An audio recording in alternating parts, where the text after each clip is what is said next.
deliberate a little bit, comprehensive plan.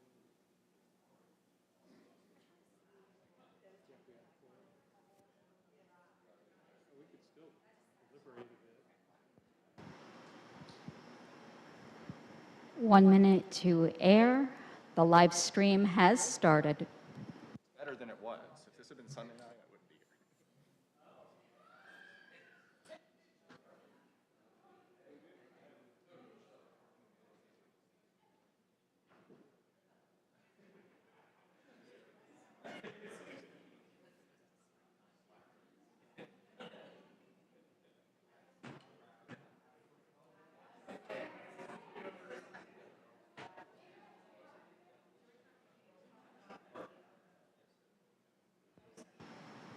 30 seconds.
Good evening and welcome to the Durham Planning Commission. We are going to begin with a brief recess. We currently do not have quorum. We know we have one member who is running late on their way, so we will have quorum momentarily. So I see we have 7 people currently here, and once an 8th member arrives, we will be able to conduct business. So we're going to take a recess for 10 minutes and we'll come back around 5:40.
No, we have two.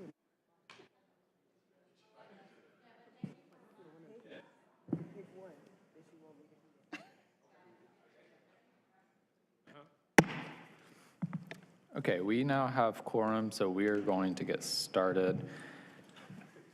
Welcome to the Durham Planning Commission. The members of the Durham Planning Commission have been appointed by the City Council and the County Board of Commissioners to make recommendations to the elected officials. You should know that the elected officials have the final say on any issue before us tonight. While this meeting is being conducted in person, it is also accessible using the Zoom virtual meeting platform. In the virtual meeting platform, public participants do not have the ability to talk or be seen on video by default.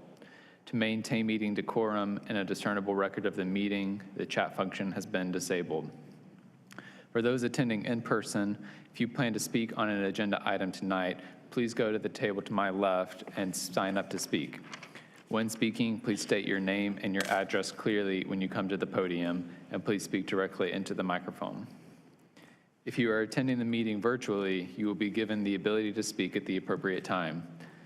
If you have pre-registered, your name will be called for you to make your comments. You may also call in during the meeting tonight by dialing 1-301-715-8592. If you call in during the meeting, you will need to wait until the public hearing you are interested in starts. After all the pre-registered speakers have shared their comments, I will ask if there is anyone else wishing to speak. At that point, you will need to digitally raise your hand by pressing *9 on your phone, and when recognized, state your name and address before making your comments. Finally, all motions are stated in the affirmative, so if a motion fails or ties, the recommendation is for denial. Thank you, and may we have roll call. Chair Amendolia, Here. Vice Chair Cameron, Here. Commissioner Baker let us know he'd be gone tonight, as did Commissioner Cutright. Commissioner Shigaris, Here. Commissioner McIver, Commissioner Morgan, Here. Commissioner Cease, Here. Commissioner Trapp, Here. Commissioner Valentine, Here. Commissioner Carmen Williams, Here. and Commissioner Zoe Williams let us know she would not be here tonight. Thank you. Okay, with that, we will move to our first agenda item, which is the approval of the minutes and consistency statements from the March 14th, 2023 meeting. Does anyone have any comments or adjustments, proposed adjustments to those minutes? Motion to approve, Mr. Chair. Thank you. I have a motion. Can I get a second? Second. Moved by Commissioner Trapp, seconded by Commissioner Valentine. Is there any discussion on the motion? Seeing none, all in favor, please say aye. Aye. Aye. All opposed have the same right. Motion passes unanimously. I don't think we have any adjustments to the agenda tonight. Alexander, does staff have any? We do not. Great, thank you. So with that, we will move into our public hearings for the night. Alexander, do you all need to say anything on the first case? Yeah, we were just going to say that the first case, case Z 2217-1301, Doc Nichols Road, it was noticed for the public hearing. However, the applicant withdrew the case formally since it was noticed, so that won't be heard tonight or in the future. It would have to come back as a new case. Great, thank you. So just to repeat, we will not be hearing case Z220017 tonight. It was withdrawn by the applicant. We will move on to case number 2 on the agenda, which is case Z220022, 631 and 633 Clayton Road. We'll begin with the staff presentation. And staff just wants to state for the record that all public hearing items were noticed in accordance with state and local laws, and affidavits of those notices are available from the planning department. Thank you.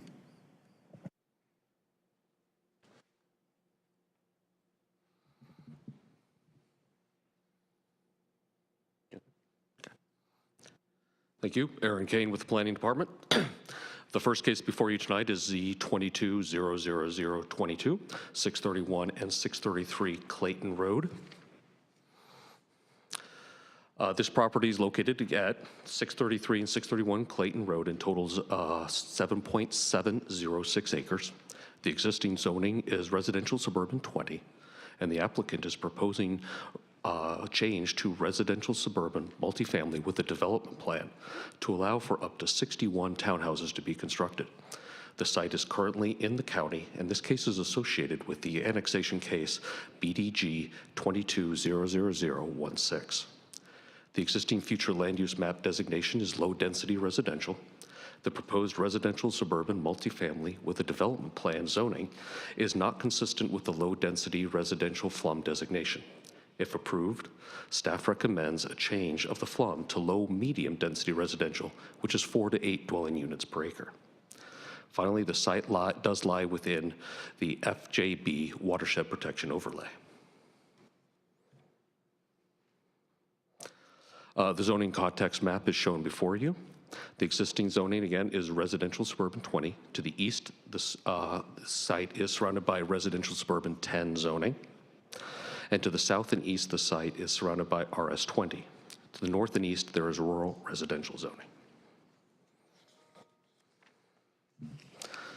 As you can see on the aerial map before you, the site mostly is surrounded by single-family residential, though Southern High School is across the street. Before you are the proposed conditions on the development plan. There are no streams or wetlands present on the site. The majority of the site is bounded by a minimum 30-foot, 0.6 opacity project boundary buffer. Opposite the rural residential district, a 50-foot, 0.8 capacity buffer is proposed along Clayton Road. There are several notable commitments to the development plan. A maximum of 61 townhouses are proposed. A minimum of 9 of those townhouses will be income restricted and only available to those households at 80% of AMI or less for a 30-year period. A 10-foot shared use path along the full frontage of the site on the west side of Clayton Road is proposed. And as I mentioned before, a 0.6 opacity buffer is provided along the portions that adjoin the RS20 zoning district. A neighborhood meeting was held in accordance with UDO requirements on February 28, 2022. 16 community members were in attendance, and a second meeting was held on October 3, 2022. No social pinpoint comments have been received in relation to this case. Transportation did request additional sidewalk to address gaps in the sidewalk system along the west side of Clayton Road, but that request has not been fulfilled. Staff determines that this request is consistent with the draft place type map, the comprehensive plan, and other ordinances and policies. The proposal is in the public interest due to the increasing market rate and income-restricted housing supply it would provide to Durham. With that, staff and the applicant are available for any questions you may have. Thank you. Okay, we are going to open the public hearing. We'll begin with a presentation from the applicant. You'll have 10 minutes to provide any opening remarks. Thank you, Chairman Amendolia, Vice Chair Cameron, members of the Planning Commission. It's an honor to be here tonight. It's my first time appearing in front of you all. My name is Adam Stallings. I'm from Martin & Gifford Law Firm. I live at 539 Power Plant Circle in Winston-Salem. I watched some of the past YouTube public hearings, try to make sure that I comply with how you all do things. I feel like I'm in front of some famous people because I was watching it on my TV. So tonight, I'm here on behalf of the applicant, and we've got a proposed plan that started out from taking it to RS20, which is what it is now, to RS10. And fortunately, by my folks working with the staff, you know, a new idea was put out there. And based on some of the other hearings that I've kind of watched you all have with other rezoning applications, I'm happy we're here tonight where we're offering, and part of this development is going to have the income restricted housing. And so, you know, especially thinking back when I was in school in Wake County and I was being bused from one side of Raleigh to the other side of Raleigh, it would have been great if there was more housing, because really there wasn't any housing where they built the school that I went to. So we think that's a big plus. My folks who are here, we've got the applicant's president, who is Peter Jitto. I've worked with him for many years. He's a builder in the area. I've seen him build homes in the very affordable, but not, you know, right in the middle range, and many townhomes. And I think what he does in general is give people the aesthetics that you normally don't get, you know, in that middle area. It seems like you have to spend a whole heck of a lot of money for the things not to look so cookie cutter. We've also got our engineers here tonight. It's Veteran Engineering Associates. It's a firm right here in Durham. And we got Tom Cagares and Michael Joseph, his colleague, who are available, and we can answer any questions you all have. But we think that, you know, despite, you can see the timeline for this, it's a complicated, long process, and we work closely with the city, but we think it's a simple one when you get down to it, which is just providing more housing close to schools in this area. We don't think, you know, based on the findings and the investigations we've done, that the impact to transportation is going to put it anywhere near its capacity, and we think it really does fit with the plan you all have set forth for how you want the development to go in the county. So that's all I've got for now, and we'll be happy to answer questions later. Thank you. Thank you. We'll now turn to any public comment.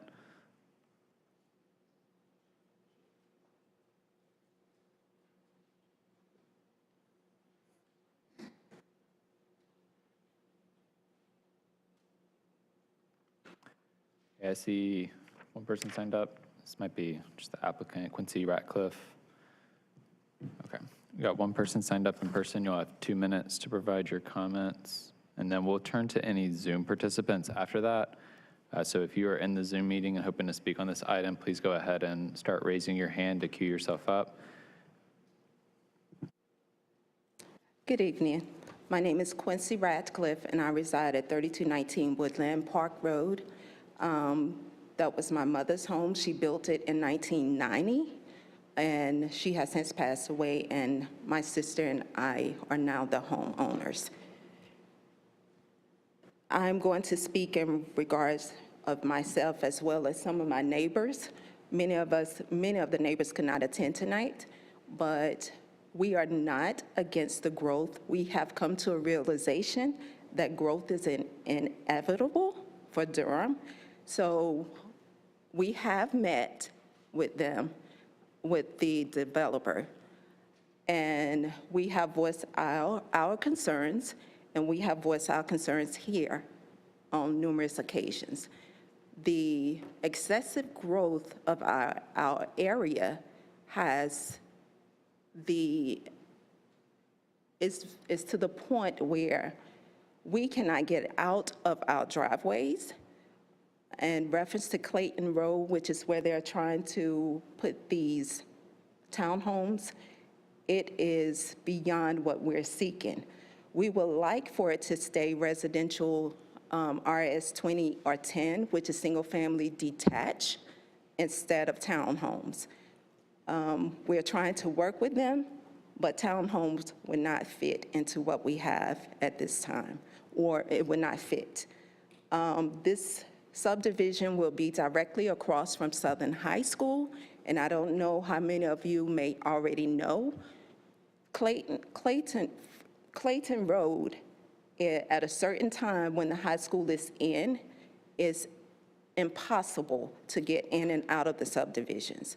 There have been numerous accidents along that road, and we have talked to the developer and made some requests, but the townhomes are not what we are seeking or what we would like to see in our area. And yes, we do thank you that you are including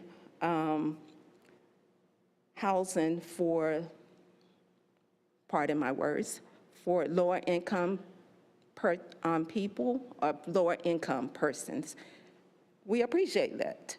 However, it would be nice if somebody would take the time to drive through the northeast central Durham area and see how our infrastructure is compacted. And we just, at this time, the sidewalks are not in. And yes, thank you for the willingness of being accommodating our request to build sidewalks.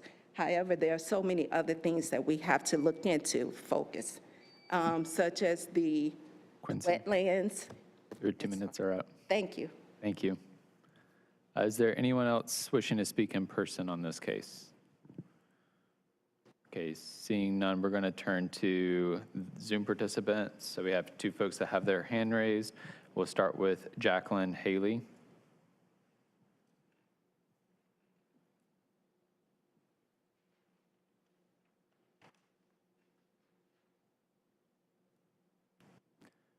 Jacqueline, are you able to unmute yourself?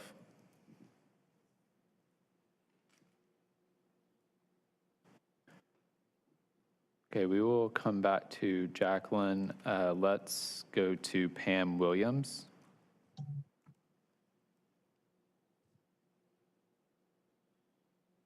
Good afternoon. I feel a little strange talking over the phone again, but my name is Pam Williams, 2130 Adventure Trail, Durham, North Carolina.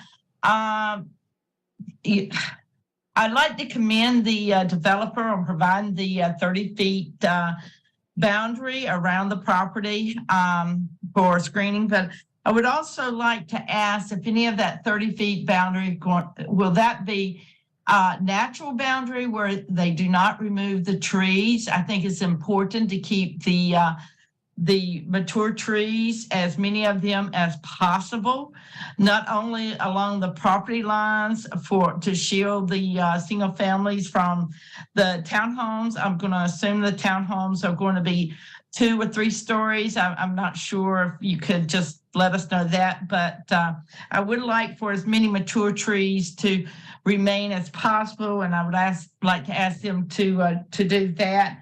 Also, I want to find out if they are going to be following the new text erosion and sediment erosion control text amendment to help keep all the stormwater on site as much as possible, because this is in Little Lick Creek, which I believe it's in Little Lick Creek, which is already impaired. That's all. Thank you. Thank you. Okay, we're going to try Jacqueline Haley again. Can you hear me? Yes. I live at 11 Meadowcrest Drive, which Clayton Road is right behind. I know we received this, and I'm trying to figure out how would this affect my property.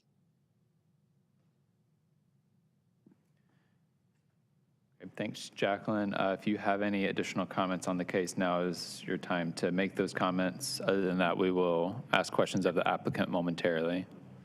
Okay, go ahead, because I say evidently you guys can't hear me. Yeah.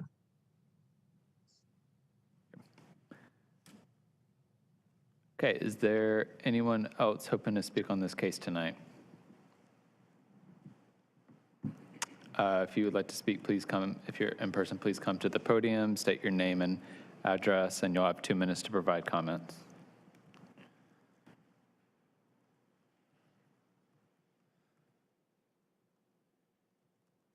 Good evening. My name is Linwood Jones. I also live in Twin Lakes community with Quincy. The point I was like to get brought up was we had spoken to the city, I guess it was DMV, not DMV, Highway Department, about additional lights at the intersection of Clayton Road and Cheek Road. And with the density there, my wife and I have talked, we think there may also be the need for an additional light where Woodland Park intersects with Clayton Road. As Quincy was saying, getting in and out during football games, during the morning traffic and the evening traffic when the students are being transferred in and out is probably one of the most pressing points with traffic safety. That's it. Thank you.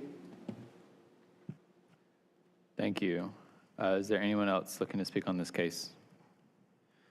Please come to the podium,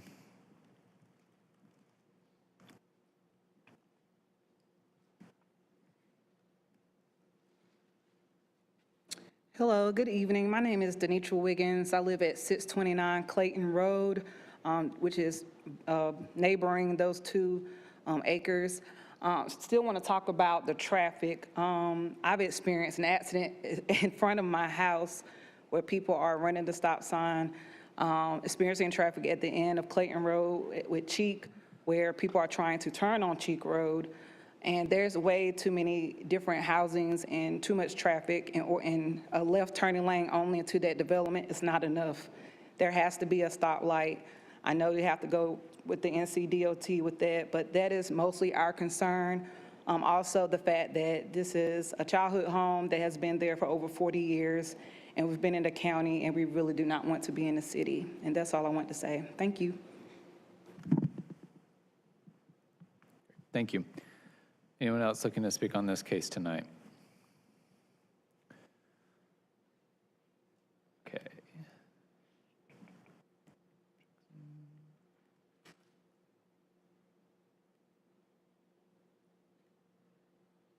Okay. So I want to turn to the applicant. You had about 8 minutes left of your time, and there were a few questions that I'd like to go ahead and get your answers to. One was on the 30-foot buffer that was intended to be a natural buffer, what that buffer is looking like. The second was if you all intend to follow the erosion and sediment control amendment that was recently passed, which staff may also speak to that. I can't remember if that's gone through all the way yet, or if that's, yes, it's already gone through. So does that mean this case will need to follow that?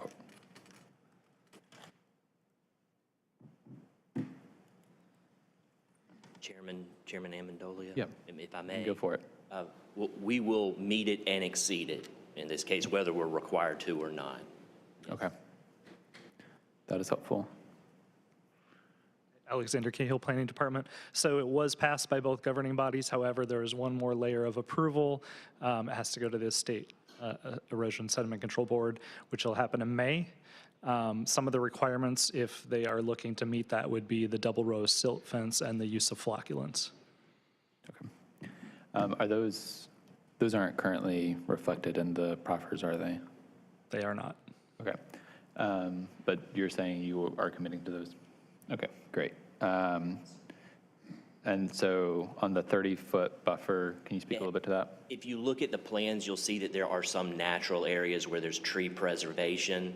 In the other areas, it's probably not going to be left. And I think because we're exceeding the opacity and the buffer, I think we're not going to be able to leave the natural stuff, which, has a bit less density anyway. But, we're certainly willing to work with the city and having it look as nice and, ensure that we're not coming in there and making the area look completely different. We want to improve things. Okay, thank you. And then, Earlene, can I ask you a question on some of the transportation stuff? So we got a question about lighting at the intersection of Cheek and Clayton, which is fairly far from this site, and then also at Woodland Park and Clayton Road. Do you know of any planned lighting improvements at either of those intersections? Earlene Thomas, Transportation Department. I am not aware of any scheduled improvements to add streetlights at either of those intersections. There is a process for asking for those intersections to be evaluated for the installation of a streetlight. And that would just come through our department or through a service ticket with Durham one call, which would be routed then to our transportation. Okay, and so to clarify, is there a process for those lighting improvements to be committed through a rezoning case? Only if a traffic study is required. Can we require off-site improvements, which those would be, but this development is far below the threshold for requiring a traffic study. So we would, only, of course, install one if it was warranted and approved by DOT. Okay, thank you. So Just to reiterate for folks who expressed concern about some of the lighting at those intersections, you can request that through the Durham One Call Center. I do not know the phone number for that off the top of my head, but if you file a request through that, that will get passed through to Department of Transportation, and they will evaluate whether or not those intersections qualify for those upgrades. Okay, I'm going to turn it over to Commissioner question and comment. Commissioner Morgan. I have a question for staff. There was another application nearby that was bounded by Meadowcroft, Woodland Park, and we spent a lot of time talking about it. Do we have any information on, there was a proffer that was made by that particular applicant to put a sidewalk in all the way to Southern High School. So I was wondering, is that case still active, or did that get approved? And where was the sidewalk that they had proffered? Earlene Thomas, Transportation again. I do recall that case. They proffered off-site sidewalk. It's basically on the school side. Okay. So to the north. So the proffer here would be on the west side of that road. Correct, but only along the site frontage. They did not proffer the off-site piece where a gap would exist. That would take you down to the Freeman Road intersection. Okay. Run that by me again, where that would be, I'm sorry. So this application, it would be constructing the 10-foot shared path only along their site frontage? On the west side yes. of Clayton. And then the other proffer was all the way to South High School, Southern High School, but on the east side. East side, correct. Okay. And I guess there was some concern about traffic at that point in time and getting around that bend and everything like that, so I do remember that. Okay, thank you. I guess that'll be my comments there. Commissioner Carmen Williams. Thank you, Chair Amendolia. Thank you very much for your presentation. And this site is complicated, so I applaud you for wanting to build in what is seemingly a corner of acreage. And the problem with wanting to keep natural tree buffer is the fact that it becomes impossible when there's townhomes because you have to mass grade in order to establish that. The 30-foot buffer is seemingly helpful in terms of helping to protect the residents. The issue I have with this site is that there's one access point to turn in and to turn out, and Southern Durham is increasing in population size every year, and so much so that what seems like it would be convenient to the school systems now will no longer exist because those redistricting lines are about to happen. They're about to change. And also, in terms of safety, the quality of life for persons living here at any point in time, including the neighborhood, is going to change with this development because of the size of it and what it's going to take to get in and get out throughout the day, and just maneuvering with loading and unloading of soil and backfilling and pouring of slabs and building materials and delivery and having a place to leave those materials for the building process. And as we're trying to address density, the thing that caught me the most about this presentation was slide 14. When I pulled it up, I can't even tell which streets are which because there's so many streets in this one area. So I think that it's a good idea in a bad location because we time and time again have to weigh the safety of the community and the safety of the kids that are walking and leaving these schools. And by no means is it your problem at all as far as sidewalks. I understand. I see sidewalks all the time to go to woods, and I don't understand why they're there. However, I think that because this site exists, it makes the most sense to create something else in this area that better serves the community in opposed to serving potential future residents, because there are no plans that I'm aware of to improve Clayton Road. And just off the study of the map in general, there are at least 8 other subdivisions that dump into Clayton Road, and they don't really go anywhere else. So they don't take you from Clayton Road to 98 to Stallings or to another portion.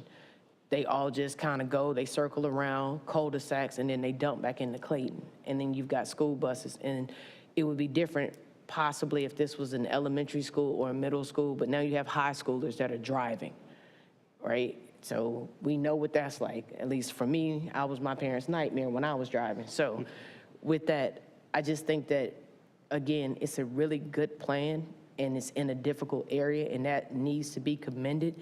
I just think that the placement of it is not going to help the greater cause of the impacts of this neighborhood until we as a city address the issues with transportation and infrastructure that obviously need to be put in place so developments like this can make sense.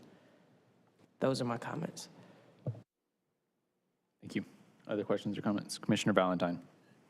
Yes, I was wondering if you could speak to the affordability provisions in your project with respect to the number of units.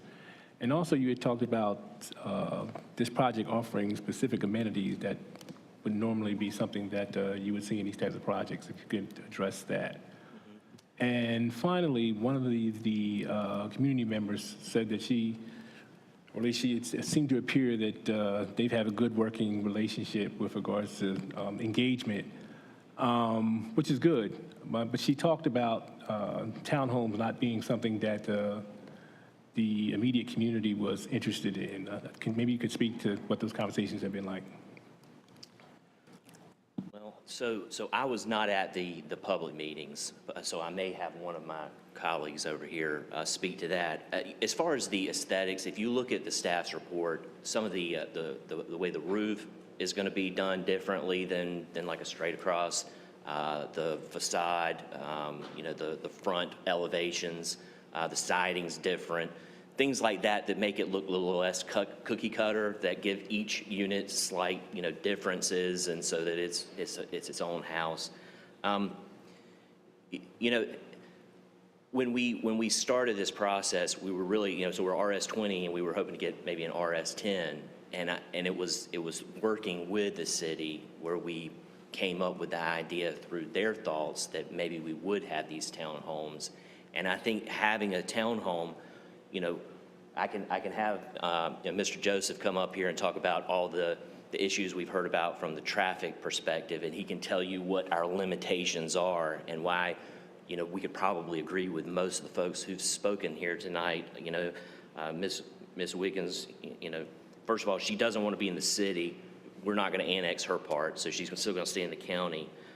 I think maybe a left lane might or might not be enough, but the DOT says that's all that you can do, and more is not going to be better. So at this point, they're not in support of that. I don't think I answered all your questions. You have one more, Jim. I talked about the affordability aspects of the project in terms of units. Yeah, Commissioner Valentine. So as far as the affordability, so there's no requirement in this case, and so we're trying to do it.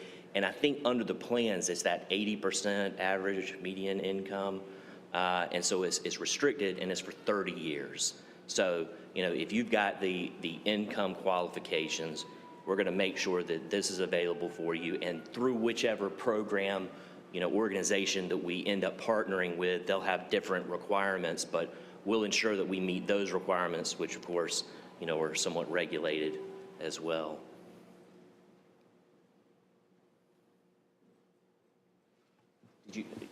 Would it be okay? Just introduce yourself. Yep. Hello, I'm Peter Jitto. I am the applicant. I live at 7320 Bassett Hall Court in Raleigh, North Carolina. Okay, so when I started this project and I bought this piece of land, which I think most people would overlook, it took me 1.5 years to get sewer access from the Woodland Park neighborhood. And my initial intent was single family homes. That's what I was intending to do. And I went to the city and they said, hey, we offer a bonus to you to build more units by giving us affordable units. And that is the quid pro quo that I believe in governing, and that's how I believe, that's how I vote, is that to get more units, you need to give developers something. That was it. Unfortunately, I can't build 61 single-family homes. If you look at that lot, I'm encumbered by the north side completely by a sewer and AT&T easement, and the south side is a ditch.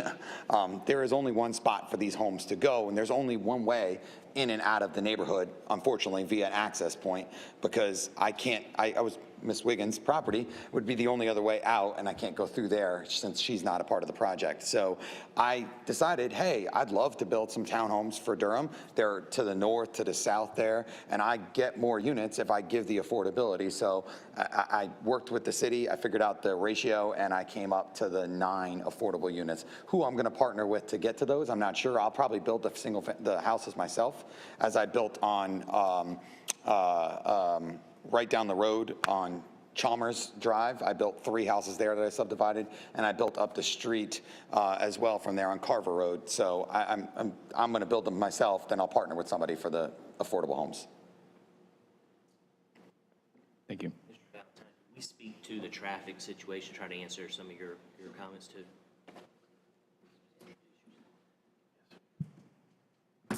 I'm Michael Joseph. I'm with the Veteran Engineering Associates. I live at 111 Gwinnett Place in Cary, North Carolina.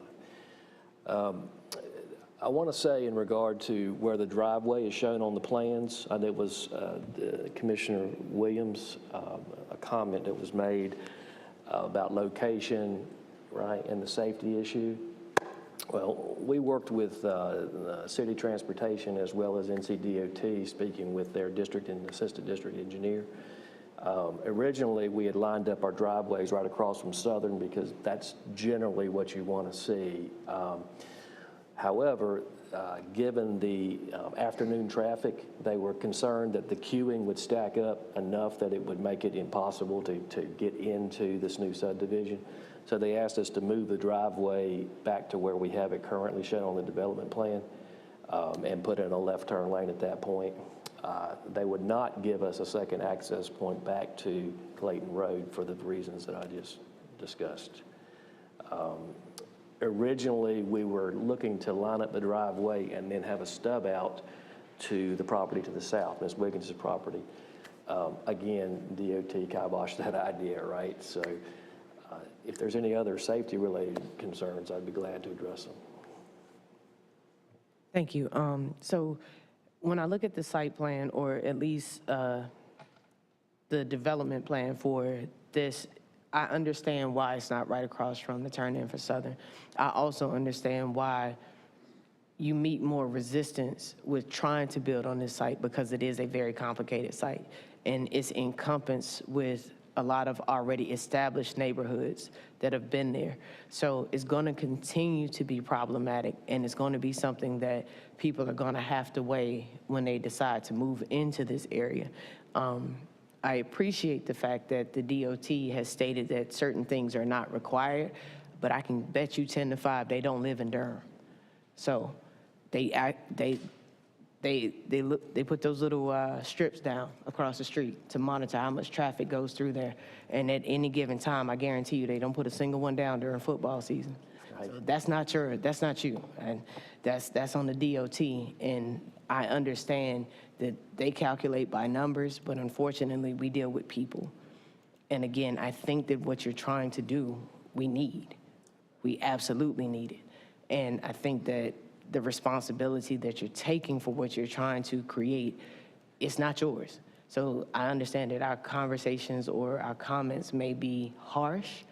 However, that's not towards you. There are many things that we would love to be able to change, but we just can't. But I thank you, because exactly what you were thinking, I was processing, but I also understood why it couldn't happen. So thank you. There was one other comment, and I can't remember which commissioner made it, but it was about the buffers, right? And were they going to remain pristine, or were they part? The idea, we've done some preliminary layouts where the road would need to be, you know, and the clearing for the townhomes. The idea is to preserve as much as that as possible in its pristine case. Where we're going to have to put the stormwater facilities, by the very nature of just bringing the sewer up from the bottom and bringing the stormwater down in the same corridor, there's going to be a corridor in there that's going to be open. But most of it is going to remain completely undisturbed. And what we do disturb, we are going to come back in and plant to make that buffer meet the opacity requirement that we need to meet. So I hope I've addressed your questions. Absolutely. I completely understand. Completely understand. And typically runoff ponds or collection services that are provided on site, typically they're more than adequate unless we come across rare events like we just had where it rained for 3 days straight. So, I mean, that's beyond your control. You do what you can do. And I understand. I'm definitely encouraged by understanding that you plan to replace what needs to be disturbed for the site. It's just a difficult site. I don't know if you all have access to the topography of the site, but effectively the site is funneled down to a low point, right? So in reality, there's going to be no need for us to get back on these buffers because there's just no need to grade it out. It naturally is going to go down to that low point where we want to put the pond, right? Mm-hmm. So that's sort of the idea, is just to I know that early on there was a comment about clearing and staging, right? Given, and you're right, I mean, when you do townhomes, you need to clear out so you can grade a pad, right? That's you're 100% correct. My gut is telling me this, that, at 30 years doing this kind of work, that the city is probably going to be looking for, stormwater-wise, something a little bit more than what their general standards are in terms of a 2 and 10 year storm, because Woodland Park is just to the south and they want to protect those residents in the larger storm events. That's not a problem. We'll be able to accommodate those larger storms. And I mean, stormwater is like, it's an art. There's an infinite number of storms that are going to exceed that pond, right? But we do our best, and we'll meet and we'll exceed the city's standards. Thank you. Other questions or comments? Commissioner Cease.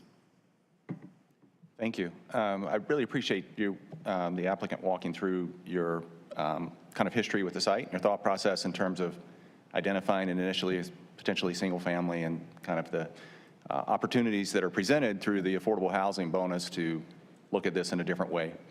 I think there are a couple of questions, and I appreciate Ms. Thomas identifying, just quickly clarify for me, the gap in the sidewalks are both north of the site and south of the site. Is that correct? I believe based on the bike ped committee comments and the highlighting that's in the report, there's a small gap at each location. Right, the gap that I'd referenced was the one to the south. To the south. That would lead to the city's sidewalk project and connect that system so that you could walk down And great, and so that city sidewalk, that's the SW66 that's referenced on the bike ped comments? Yes. Is that just one parcel removed from the project? Is that? Yes. Okay. So that, thank you, that's good. The significance of that for everyone in the room, and from my perspective, something that comes up in all of our conversations, I think, with any type of housing project, is this site's a 15-minute walk and a bus ride from where we are right now. And the fact that you're taking advantage of the affordable housing bonus in your proposal is I think, a really positive contribution to the city. And in terms of meeting what's recognized by the city leadership and by us as a real, a real need. And your explanation of the transportation limitations in terms of the intersection spacing, et cetera, that makes sense. And I appreciate your explanation of that. I do think, though, that those sidewalk gaps are really critical. And so recognizing there's existing right-of-way there, tell me, could you elaborate on why you're not able to commit to those? I think at this point, Commissioner Cease, is that, and again, Adam Stallings, because we're going onto someone else's property, I think we don't want to take that on, but we're certainly willing to discuss it. And if we, if we get to the next step and it's part of the city council's recommendation, we're certainly open to work with them. I think we'd be even more happy if we were just able to help that process along as opposed to being the one responsible for getting access and putting them in. So a question for staff, sorry, or maybe you have the answer to this. Is a right-of-way encroachment there just something that NCDOT is not even going to consider? Especially with the school? Earlene Thomas, Transportation. I think probably what the applicant is referencing is whether or not they would need an easement to construct the sidewalk, and they would have to get that from the property owner. So it's not that DOT will not approve the sidewalk within the right-of-way. Sidewalk has to be constructed at the back of the right-of-way. At the back of the right-of-way? Yes, so an easement could be required to construct that.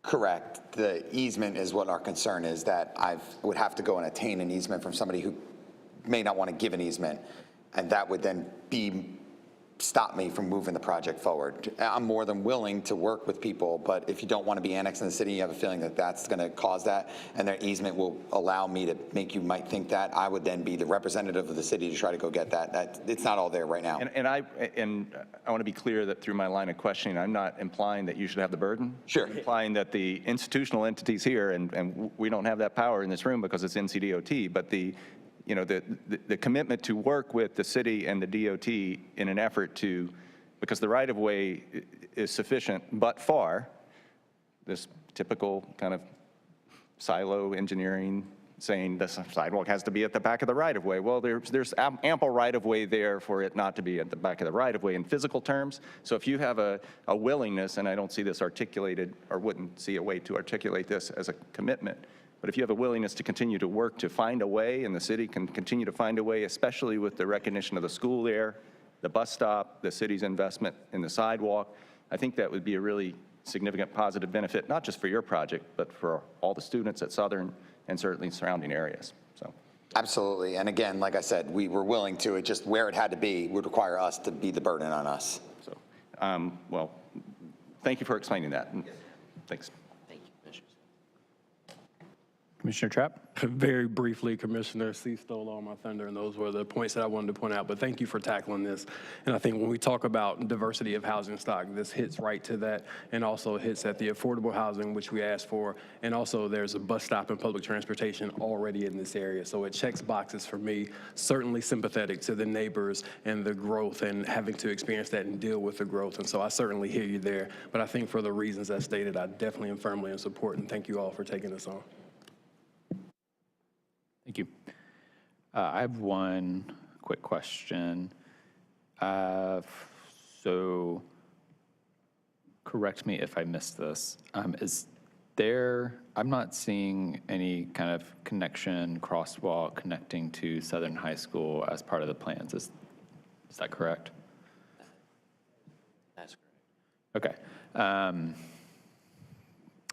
Yeah, I think, Alexander, do you have something to add on that? I have a couple of things, but I was talking to Earlene, so I didn't hear your question. I'm sorry. Oh, you're great. So I'm thinking about like,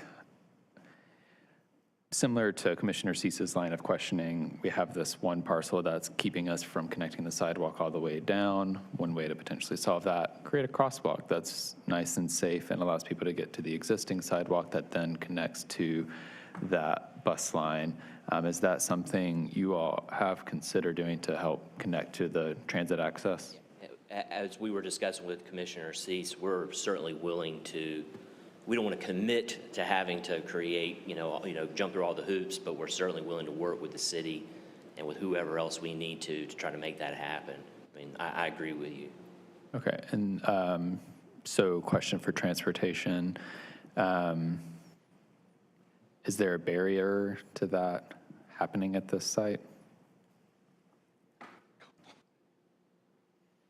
Earlene Thomas, Transportation. I think certainly we could accept a proffer to construct the sidewalks, subject to not needing an easement or The crosswalks or the sidewalk? sidewalk. Okay, so A I'm talking about a mid-block crosswalk connecting to across the street to Southern High School.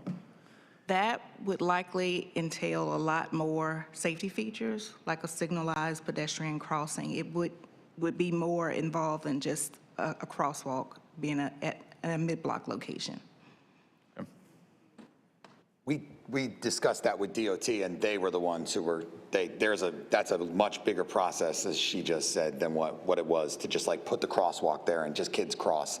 They would want a single, and they were very concerned about signaling there. She spoke to exactly what we were just about to say. It's not just like a simple crosswalk. They weren't like in a neighborhood crosswalk. Got it. That's, yes, ma'am, you are out of order. Yes, ma'am.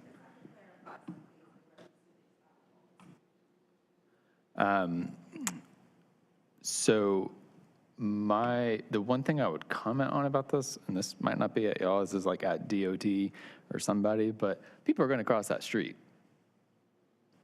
We all know people are going to cross that street. So the fact that there's not a way to get a crosswalk there is a little bonkers in my mind.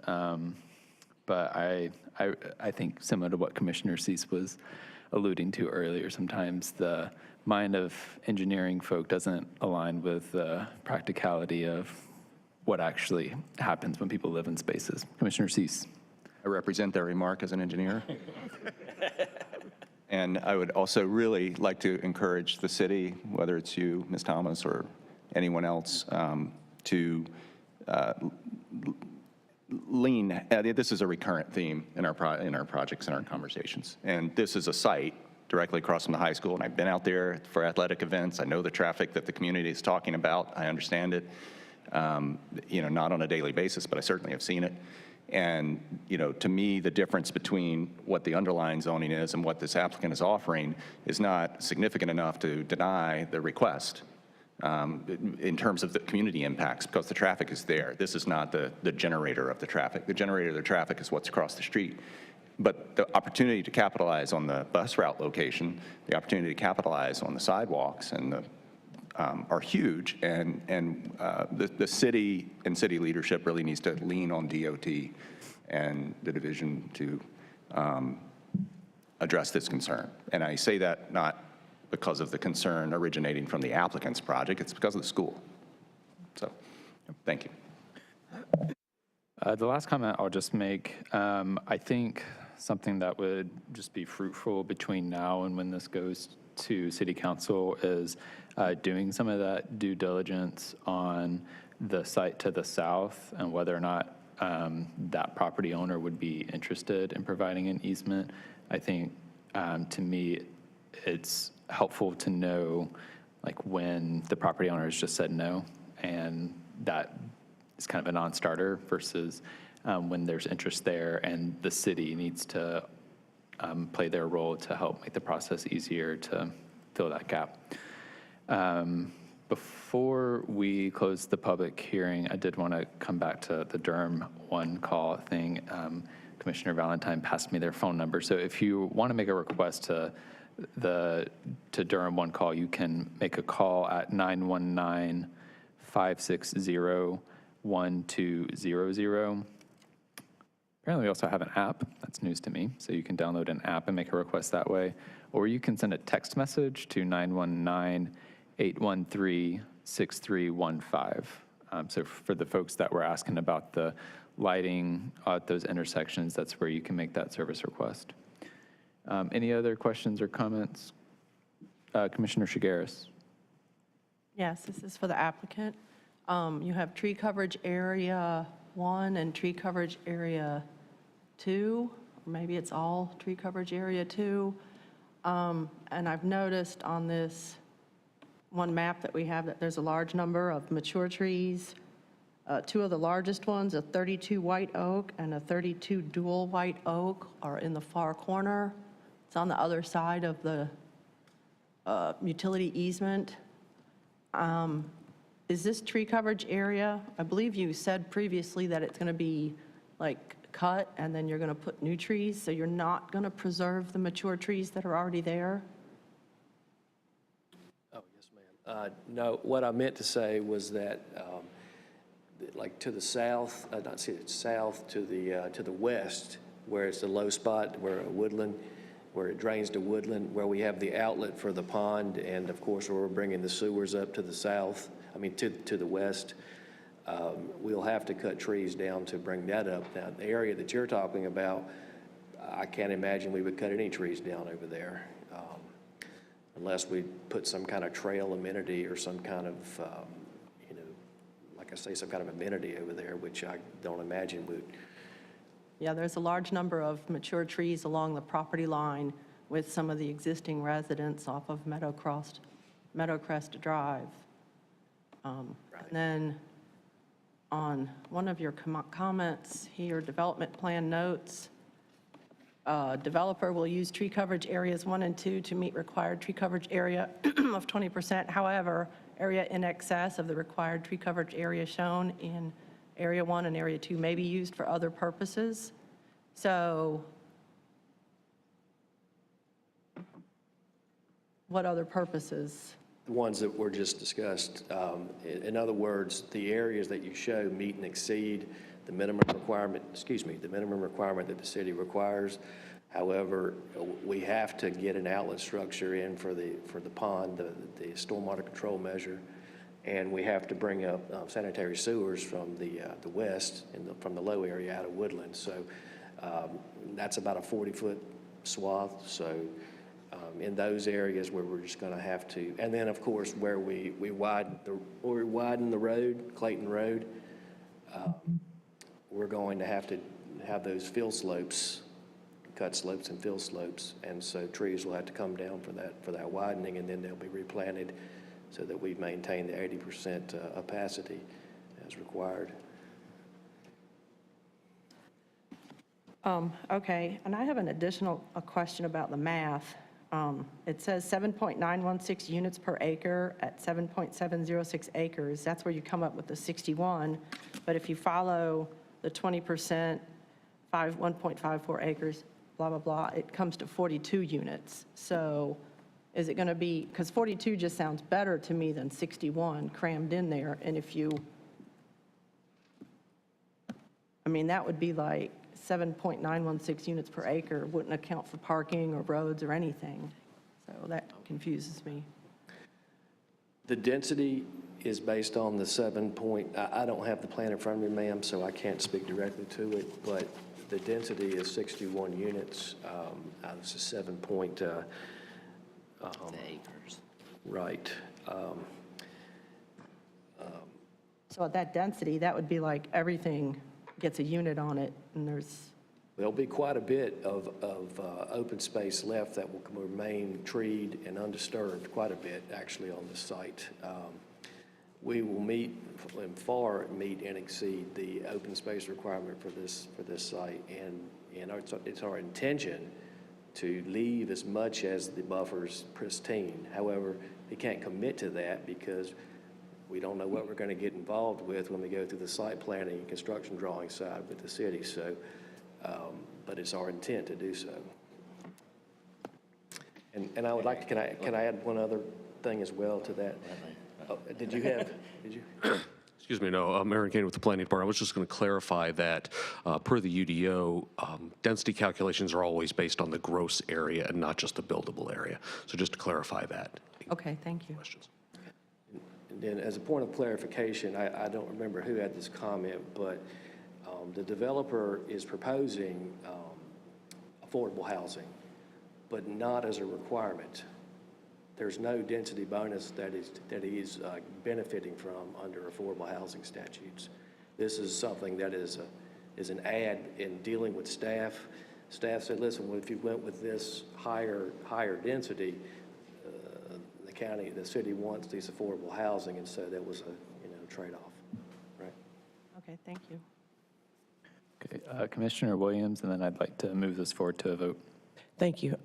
I just wanted to address what I heard in terms of excitement about adding a bus stop. Though I do believe that the bus stops are helpful, I also wanted to just frame it in the context of someone who's taken public transportation. The public transportation structure in Durham is not convenient by far. It's a 60-minute travel at best to anywhere within the city and then back. So adding a bus stop may seem enticing at the moment, but we're not increasing the number of routes, which is the issue that we should be excited about. And the sidewalk, with being a 15-minute walk, it's going to take you 15 minutes with the sidewalk just to get back to 98 before you even get to a point where you're going anywhere that's relevant to the residents that live in this area. And those are the simple facts of what we're facing in terms of transportation. And I think that it's commendable that he wants to add a bus stop. However, I can pretty much guarantee you nobody in this room took a bus here today. So with that, I wanted to be encouraged that we need to remain focused on the greater value. And though this neighborhood may not add a tremendous amount of traffic to Southern High School, it will add a tremendous amount of traffic to the area, because I can't guarantee nor deny how many families will move into this complex with high school students, because that's traditionally when families are looking to downsize because their kids are preparing to leave.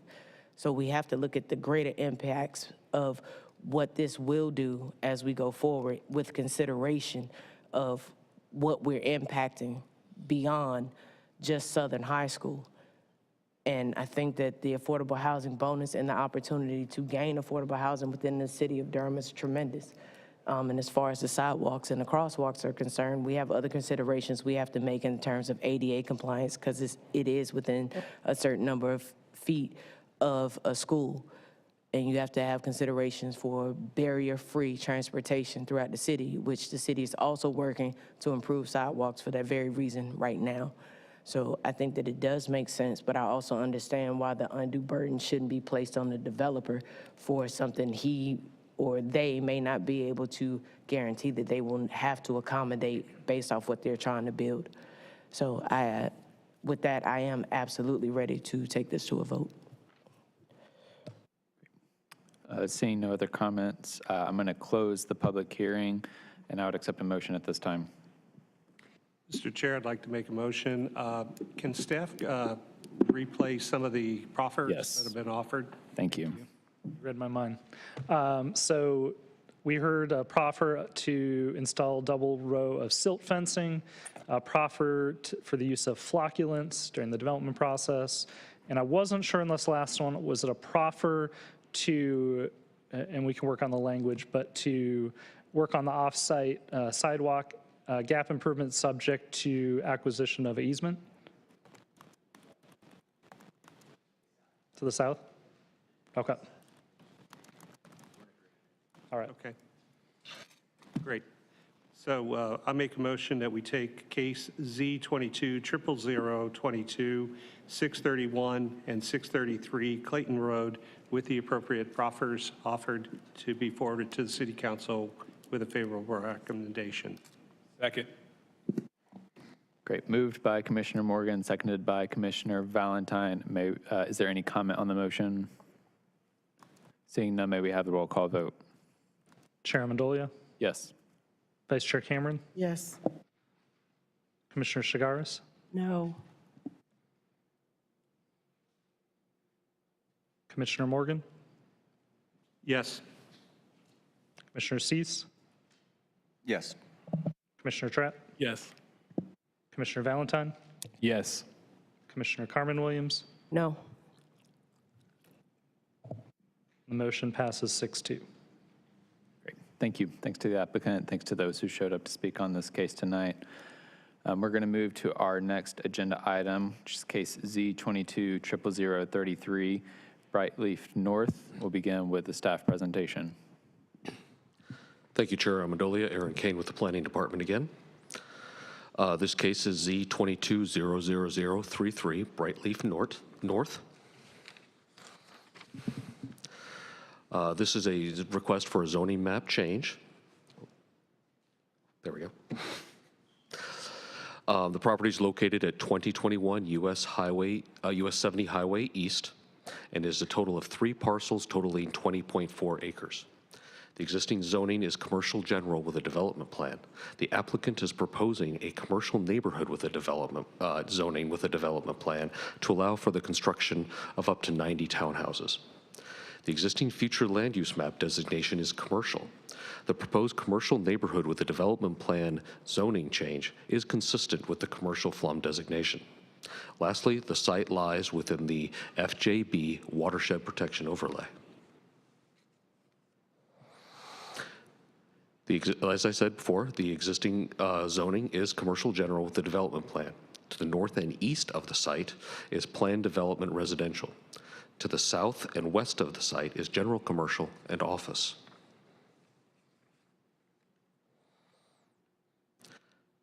As you can see on the aerial map here, you can see the general location of the project. The site is the northern portion of the T intersection with Copperleaf Parkway and US 70. To the north is the Brightleaf at the Park subdivision. The proposed conditions are shown in the development plan before you. There are 2 points of access on Copperleaf Parkway. Minimum tree coverage and open space that is required by the UDO is proposed. Impervious surface limits are capped at a maximum of 70% that the FJB watershed allows. The building and parking envelope is located outside of the 100-foot intermittent stream buffer that is located in the northern and western portions of the site. There are several notable commitments to the development plan. A $5,000 donation is made to go Durham for a bus shelter. There's a Greenway Trail connection, a reservation of additional right-of-way on US 70 for future improvements, traffic calming devices on Hemlock Hills, and a restriping of Copperleaf Parkway to provide for a 5-foot bike lanes and 11-foot travel lanes from the site access point to Live Oak Circle. A neighborhood meeting was held in accordance with UDO requirements on June 7th, 2022. 8 community members were in attendance. 5 social pinpoint comments have been received in relation to this case and are included in your packet for your review. Staff determines that this request is consistent with the draft place type map, the comprehensive plan, and other adopted ordinances and policies. The proposal is deemed to be in the public interest due to the increasing the supply of housing options in the city of Durham. With that, staff and the applicant are available for any questions. Thank you. We will open the public hearing. We'll begin with the applicant presentation. You'll have 10 minutes to provide your opening comments.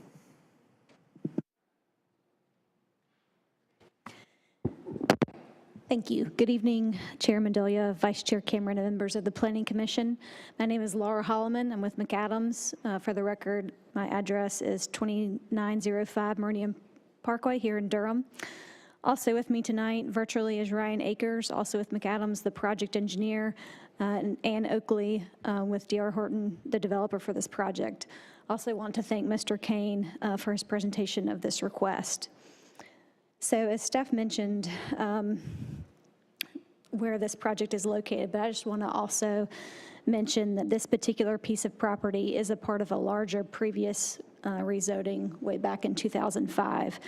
The idea back then was for a horizontal mixed-use area with commercial office and some residential. That concept never panned out, as we well know. In fact, most of the original rezoned area remained vacant until recently. DHIC has acquired and is building out a dense residential community east of this site.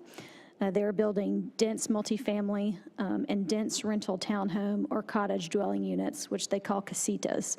That project is just east of this site within the original rezoned area. What we are proposing here are for sale townhomes. I want to paint that picture for you because in a vacuum, this project looks like a standalone townhome project, which it technically is, but it also is part of a larger concept that features diverse housing choices. As stated in the staff report, under the current zoning, no residential uses would be allowed here. Instead, this area would have to be developed for office and commercial. So what we are asking for here is a down zoning. The proposed project would generate less traffic than development under the current zoning. Also want to mention that in our initial submittal, we tried to maintain a mixed-use approach. The property is divided into a north section and a south section by a stream, which you saw previously on the slide. We designated the area closest to 70 for exclusively non-residential uses. Unfortunately, through the review process, we learned probably the primary reason why this previous concept never panned out, and that is because of the uncertainty as to what will happen with 70. NCDOT has two different options for turning 70 into a super street, commonly referred to as the north or the south options. Our understanding is the city of Durham may also be advocating for 70 to instead become a boulevard. For years, including up to today, there has not been any resolution on which option should be implemented. Nonetheless, because of these various plans, we were requested by transportation to reserve a 300-foot wide right-of-way along our 70 frontage. 300 feet is pretty wide, and it wiped out our non-residential area south of the stream that we were showing initially. So the commercial component of our original submittal has been removed. That might be a happy consequence because the place type map designates this area for apartment/townhome community, which this project is consistent with, as staff mentioned in their presentation. There are a few changes to the commitments I want to close out with. The last two commitments are holdover commitments from the previous zoning. We are happy to retain them, but in recent consultation with various departments, they have both been determined not to be desirable. So we'd like to remove commitment number 9, which relates to a transit shelter, and commitment 10 related to traffic calming on Hemlock Hills. The good news is we will replace those two with 2 new commitments. First, based on the staff report, we would like to add a commitment for a one-time contribution to Durham Public Schools in the amount of $21,000. Second, we would also like to add a commitment for a one-time contribution to the Affordable Housing Fund in the amount of $63,000. So in conclusion, this project is a part of a larger residential development, which includes traditional apartments as well as rental casitas to the east. The component of this project would provide for for-sale townhomes in an already residential area. Thank you for your time tonight, and our team is available to answer any questions you may have. Thank you. So we will turn to public comment. Alexander, staff, can y'all bring me the sign-up sheet for this case?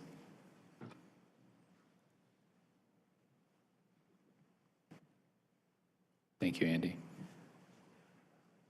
Great.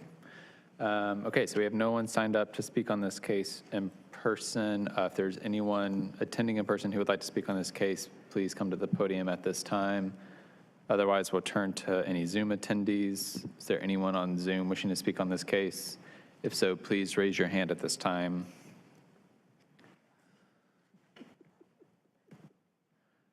Yes, I see Ryan Akers has raised their hand. Ryan, you'll have 2 minutes to provide your comments.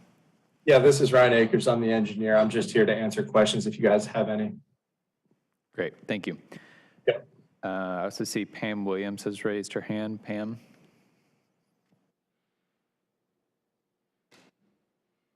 Good afternoon. My name's Pam Williams. I live 2130 Adventure Trail, probably within a mile of this development.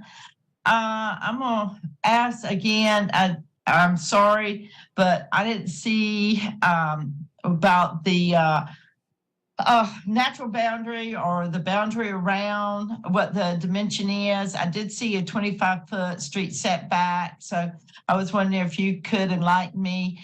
Again, a lot of the people I've talked with at Brightleaf, that community, they have been really upset.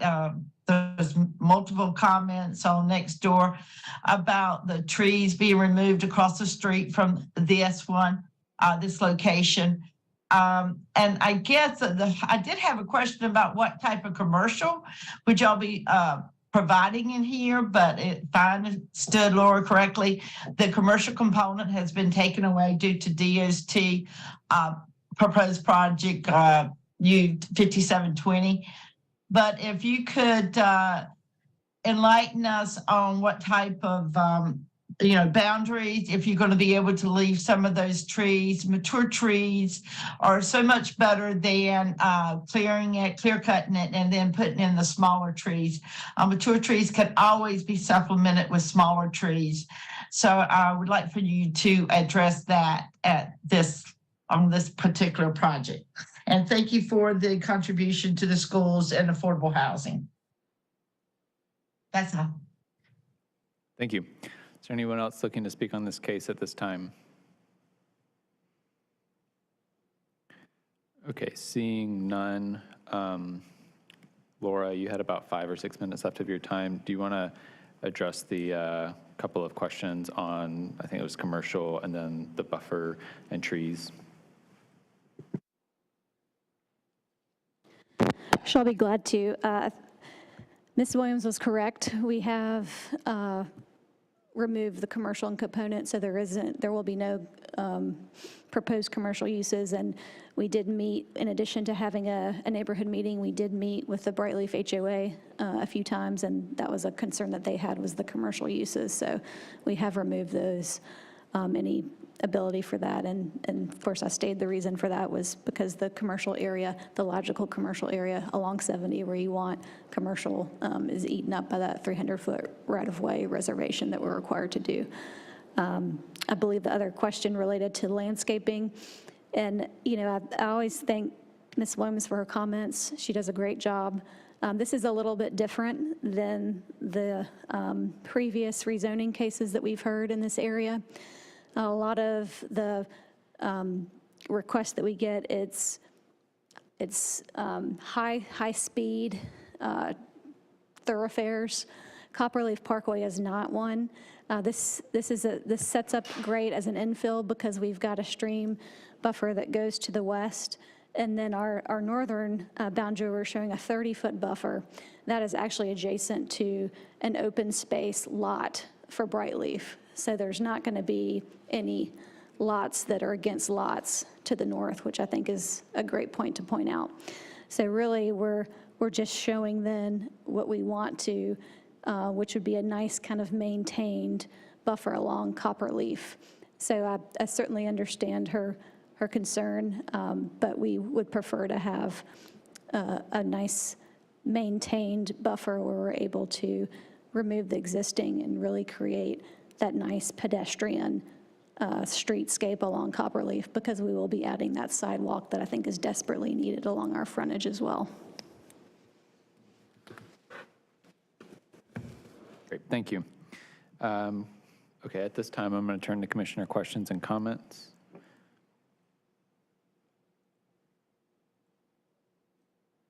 Commissioner Shigaris. I have a question. It says that the Durham Trails and Greenway Master Plan designates portions of the Lick Creek Greenway Trail through this site. I know you have indicated that you will connect to that. Would there be any way for you to proffer helping build that so there's something to connect to? Or is this connector going to be, I don't know what exactly part of the property this trail is supposed to go through? Help promote walkability?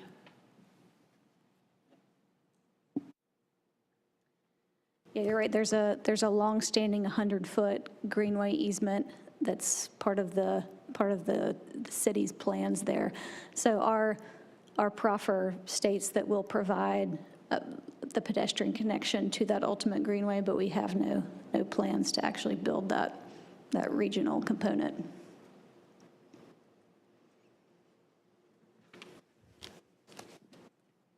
Other questions or comments? Commissioner Cease.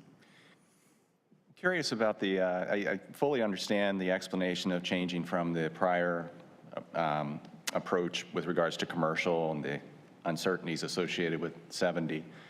And this may as much be a staff question, but I think it originates with the applicant. Why is this request for CN zoning versus a PDR? That's exactly why, because on the onset of the submittal, as we move through, that's how we got to having the elimination of commercial through staff comments. So the application submitted as one zoning can't change if they remove the use, is that correct? In other words, what's being proposed is residential. What's being asked for is commercial neighborhood, which isn't intended to be in any way dependent by the intent statement on 70 anyway. So there's a real kind of wordsmithing game here at play. It's like building a house without a restroom. It's a commercial zoning, but there's no commercial. Yeah, Aaron Kane with the Planning Department. Townhouses are a permitted use and a permitted housing style within the commercial neighborhood zoning district. So that is a permitted use, and they are allowed to do that within commercial neighborhoods. So it is the applicant's choice to make that request.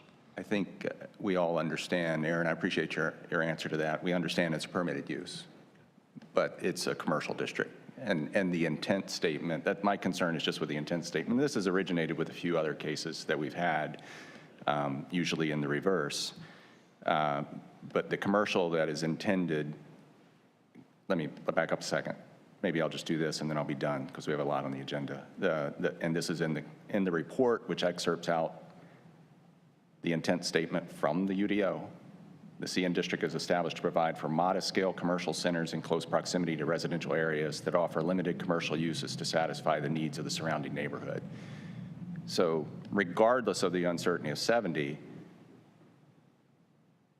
it seems like this is a good site to do exactly what the CN district proposes. But what you're doing is excerpting out only a single use, only the residential, and I just think a PDR request would be more appropriate for that. So with that, I'll stop. Thank you. I have a quick question for transportation.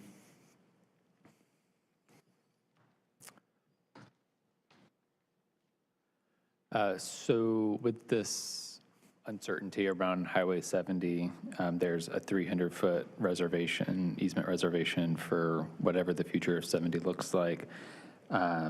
Is there, I guess, do you foresee a scenario where 70 then encroaches on the residential units that will be there? Like, I think my concern here is there's uncertainty where that highway is going to go, and if it abuts right up to this residential neighborhood, that then can become a public health risk for folks living there close to a major highway with lots of pollutants. So, Earling Thomas, Transportation. The alternatives that DOT currently has, that reservation area would accommodate some shift or movement within that, but it would not directly abut or encroach where the building, residential development is being proposed. Okay, thank you.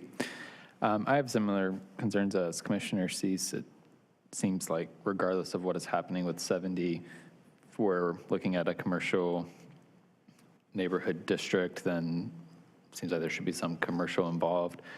I'm sort of surprised, like sometimes we get these cases and it's like up to 90 units and then up to 100,000 square feet of commercial, and it's like, well, we know that the commercial may never happen because of the up to aspect of that. So I think that's something that would make more sense to me. And actually, this reminds me of my other question for staff. And this is just kind of from a planning perspective, like what criteria are we using to determine that we should basically be reducing commercial space here and not having this be commercial space, and instead saying, yeah, this is going to be residential only?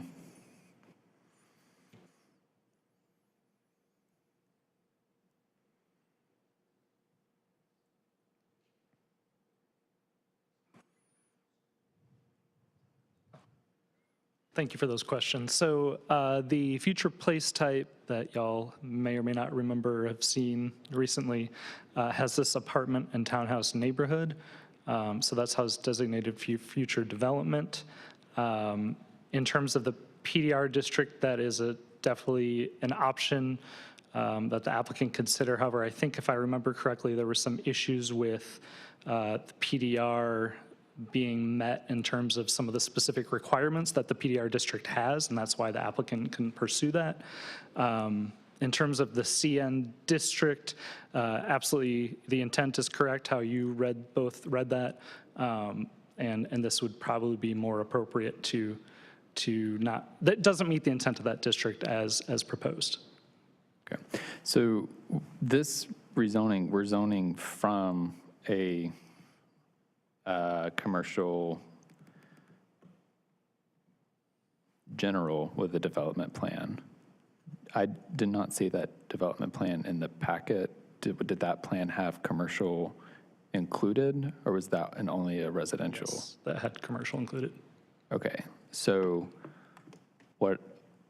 the way I'm tracking this is that we had a proposal for commercial, and then in our draft place type guide, we said, actually, this should be apartment or townhome. And so my question is, what criteria did we use to say, no, this site right next to a major highway node shouldn't be commercial, it should be residential? We have Mr. Whiteman here. Thanks. I'm Scott Whiteman from the Planning Department. The main reason was because of the proposals that are currently in place for Highway 70 would make this a pretty difficult site to access for commercial. And the fact that it's been vacant for 20 years now is, even though it's been zoned that way, kind of just speaks to that. So we still, as the place type guide encourages incorporating commercial into some of our residential place types, but we didn't think that a commercial only kind of development would be feasible based on what we know right now. Okay, so I guess what I'm hearing that now too is that under the future US Highway 70, we're essentially seeing what will be the subdivision as being the end of a neighborhood rather than what it currently is, where it would be the beginning commercial going into a residential neighborhood. That's correct. Okay, thank you. That is helpful. Any other questions or comments? Okay, seeing none, I'd be ready to, or I'm going to close the public hearing and I'll be ready for a motion. Mr. Chair, I'd like to make a motion that we take case Z22-00033, the Brightleaf North case, to be forwarded to the City Council with favorable recommendation. Second. Moved by Commissioner Morgan, seconded by Commissioner Williams. Is there any discussion on the motion? Seeing none, may we have the roll call vote? Can staff confirm the changes in proffers before we do that? Yes, you may. Thank you. We want to, so we heard that commitments 9 and 10 are going to be removed, that there's going to be a one-time contribution to Durham Public Schools in the amount of $21,000, and a one-time contribution to the dedicated housing fund in the amount of $63,000. Great. I make the motion, amend the motion with those proffers. Second. Thanks. Amended by Commissioner Morgan, seconded by Commissioner Williams, and may we have the roll call vote? Chair Amendolia? Yes. Vice Chair Cameron? Yes. Commissioner Shigaris? Yes.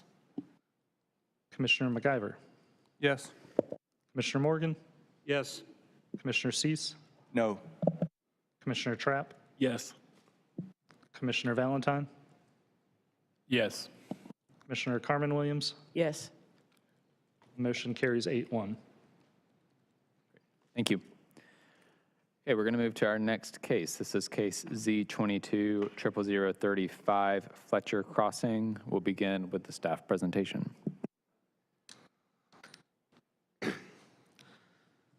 Thank you, Mr. Chair. Aaron Kane again with the Planning Department. Excuse me.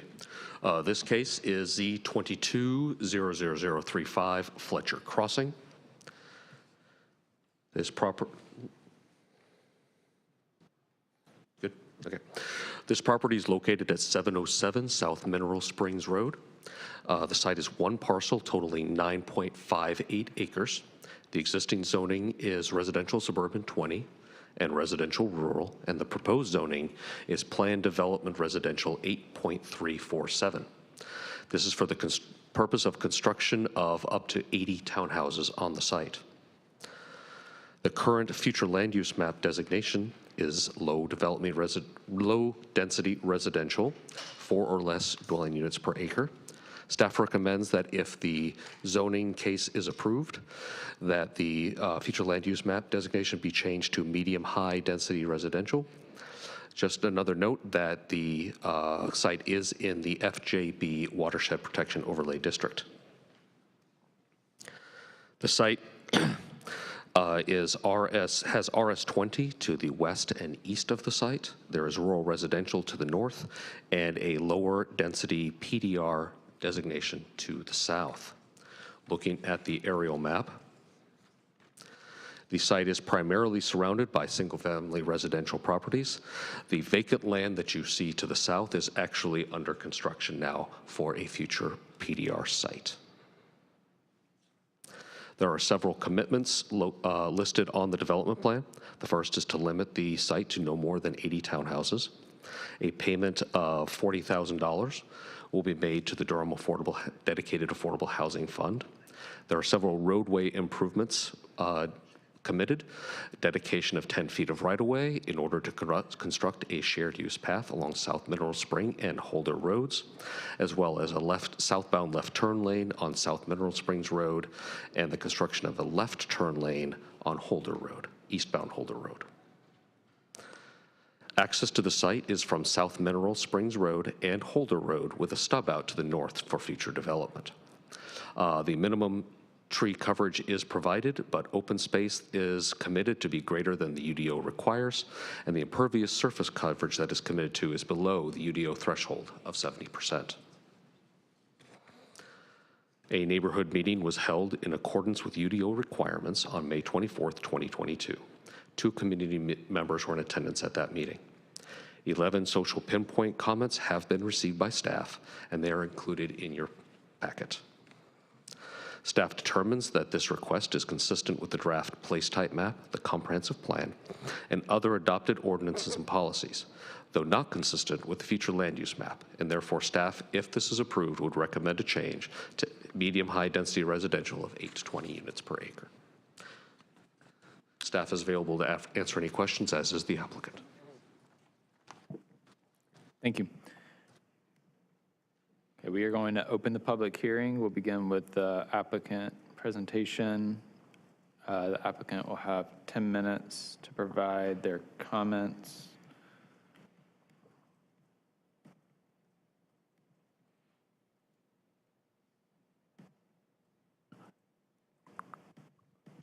Hey, good evening.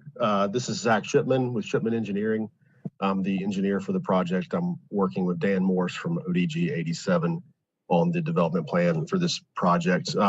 We had intended to be there in person tonight and have come down with some sort of nasty virus, so we wanted to spare germs for you guys, and appreciate the opportunity to present this digitally.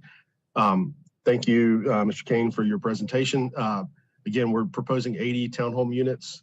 It's a relatively clean site. There's only a small finger of wetlands in the northeast quadrant that we are not going to be impacting in any way. We are trying to preserve as many mature trees in the wooded areas that we possibly can, and again, with some of the project boundary buffers to the north that we're required to provide. I did want to speak to 2 things specifically. Most of the neighborhood feedback we received was concerning traffic, and I want to just touch on that briefly. We are showing as a text commitment dedicated left-hand turn lanes on South Mineral Springs Road and on Holder Road, as well as the 10-foot shared bike path features along the right-of-way there. There is a traffic signal that is going to be constructed at the intersection associated with the Harlow Point project to the south. And so we feel like we've done as much as we can. We've used the tools that are available to us to try to mitigate any traffic ramifications from the development and minimize the impact to the surrounding infrastructure. I did notice in the staff report that those roadways do have capacity to accept any additional trips from this project. So we've used the tools that we have at our disposal to try to mitigate that. The second point I wanted to hit on is affordable housing. For a variety of reasons, we're not able to incorporate any actual affordable housing units in the project. However, we recognize that there's a great need for that in the community, and so the developers proffered a $500 per unit contribution to the Affordable Housing Fund that totals $80,000 total. So we'd love to contribute in that way as well. we're available for any questions you might have. Dan Morse is on the call as well virtually, and we'd love to entertain any questions you might have concerning this project. Thanks. Thank you. Okay, at this time, we're going to turn to any public comment.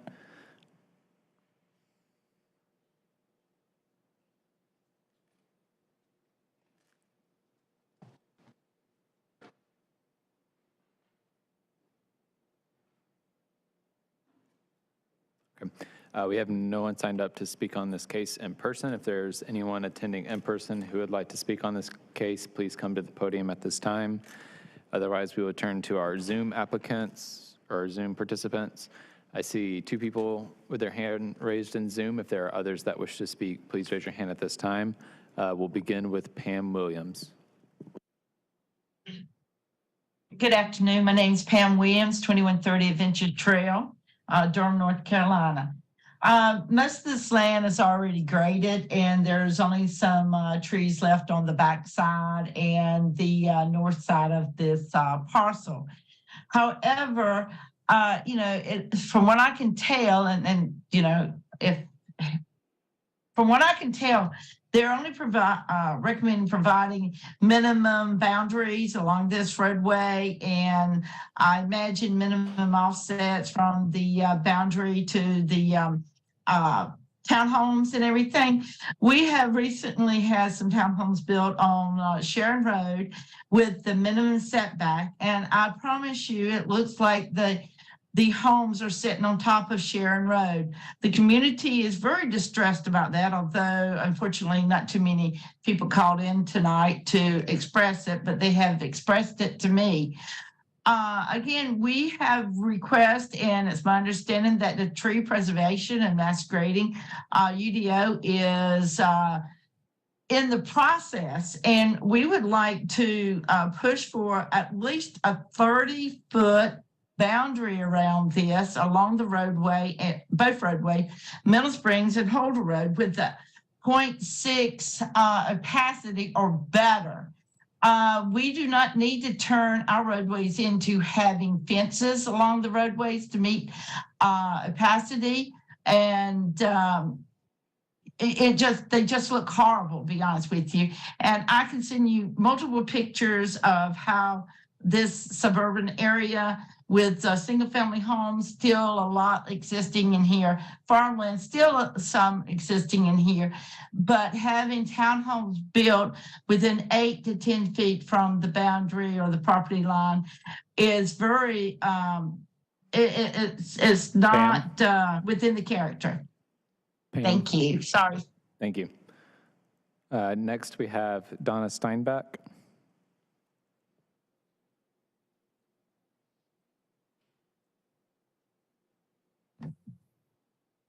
Hello, this is Donna Steinbach, Durham, North Carolina.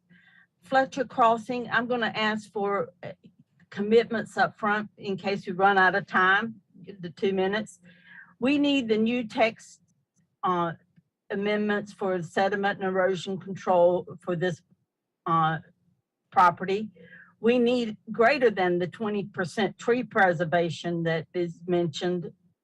And we need a 100-year stormwater plan. There's no stormwater plan mentioned in the commitment plans on the server.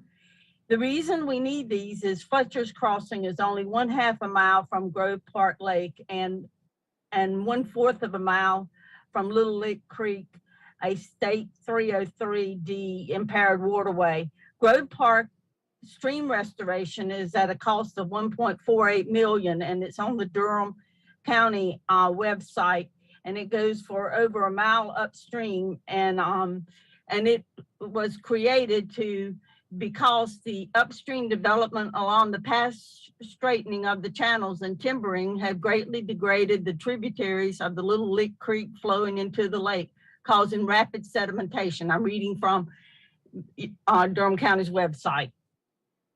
And what this would do is just add more to that, especially without a good stormwater plan. Flooding is also an issue that has been identified in this area.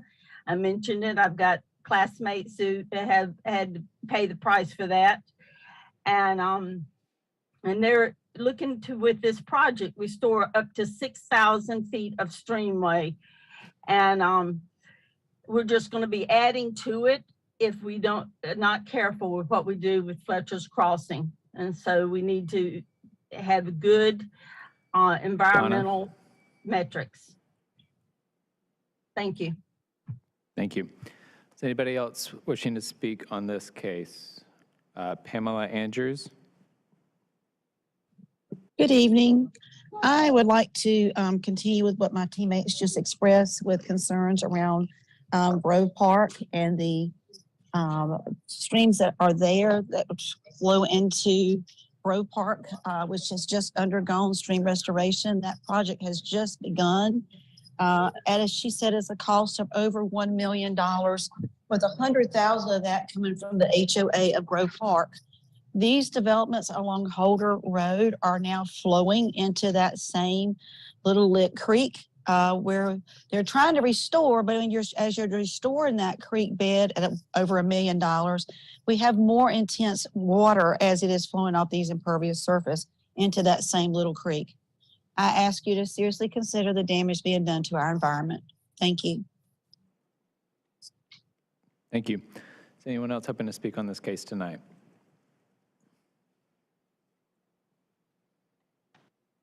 Okay, seeing none, I'm going to turn to the applicant, Zach Shipman. Zach, I wrote down several questions. Do you want to just go down the list, or do you have comments you want to say first? I took some notes as well. Appreciate those comments.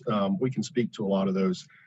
With regards to stormwater, you're correct. We did not show a stormwater plan on the development plan. That's not a typical detail that's added to a development plan. However, we are planning a large stormwater device that will treat stormwater for water quality, which would remove pollutants and nutrients, nitrogen, phosphorus, et cetera, and would provide what we would call peak flow mitigation. So we would control the post-construction runoff rates at the same rates as pre-development. The translation would be that, you know, if we do our job right, which the UDO will hold us to account as we go through the site plan process, there shouldn't be any additional peak flow coming out of that site that is not already headed there now. We would control and manage that stormwater runoff in its entirety according to the regulations that are implied on us from the UDO. Second point, for erosion control, there was discussion of the new erosion control ordinance.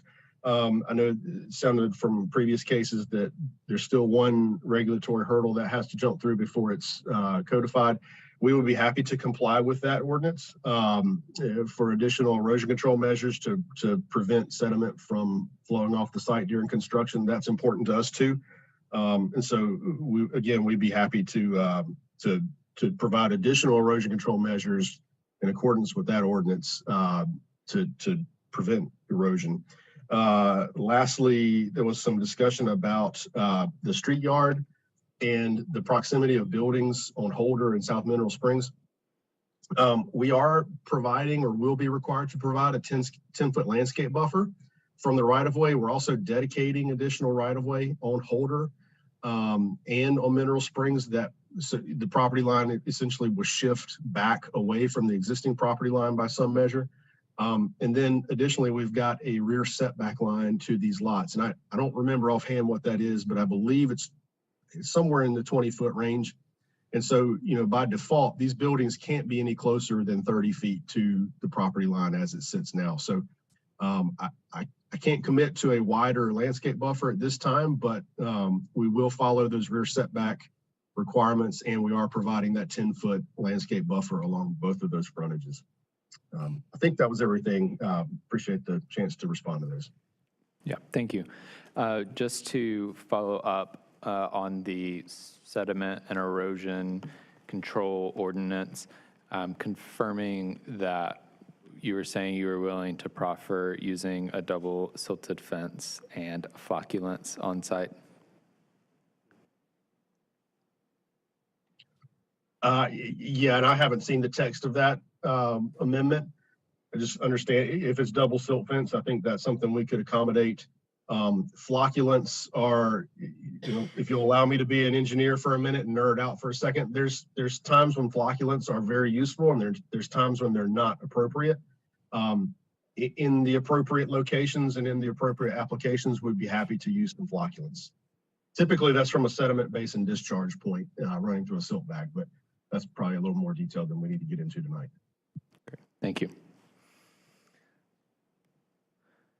I'm not going to live down that engineer comment, am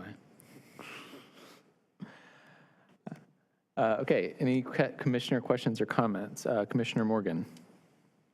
Yes, thank you. I have a question for the applicant.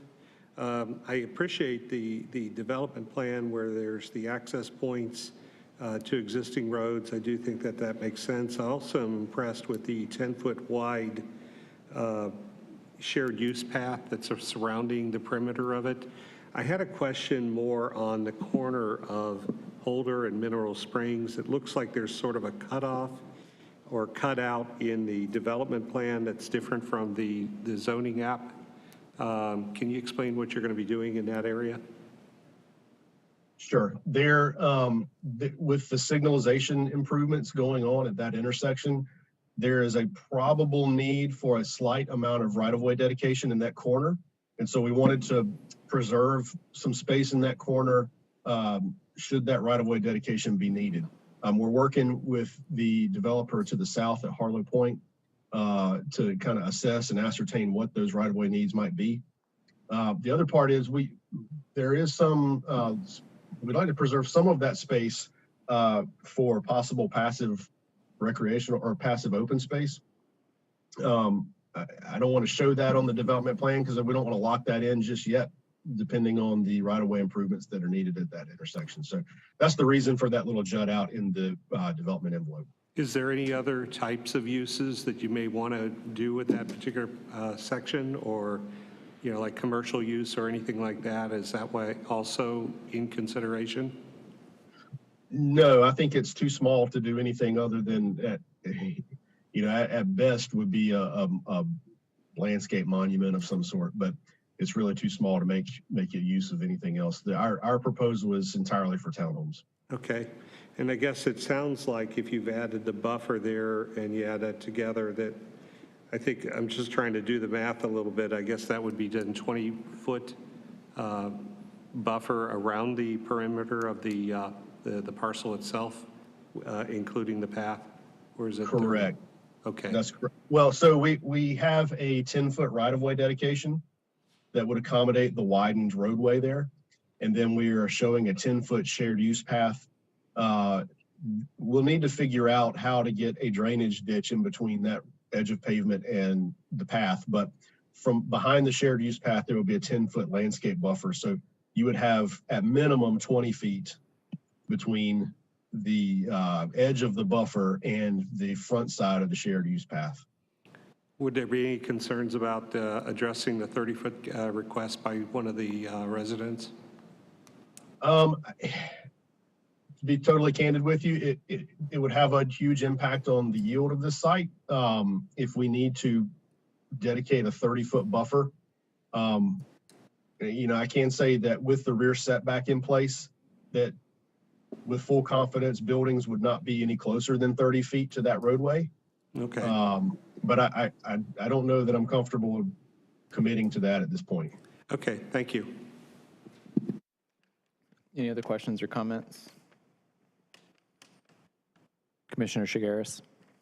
Yes, I have a question. I guess this is for city staff. Under the analysis summary on page 9, it says this area of the city and county are currently heavily car dependent with little to no transit infrastructure. The proposal does not provide for sustainable development practices.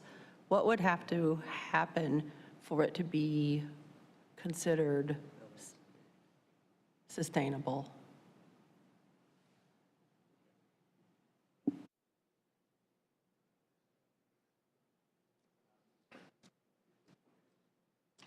Aaron Kane with the Planning Department. I think making this more sustainable would take not only efforts on the part of the applicants, but also efforts on the part of the public sector, providing additional bicycle and pedestrian infrastructure outside of the site, as well as transit service, which currently is not available.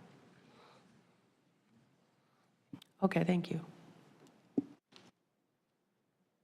Other questions or comments? Commissioner Valentine. So maybe this question is for the developer. Maybe you can speak to the environmental impact that your project will have on Lick Creek. It seems like Lick Creek is taking a disproportionate amount of impact regarding development.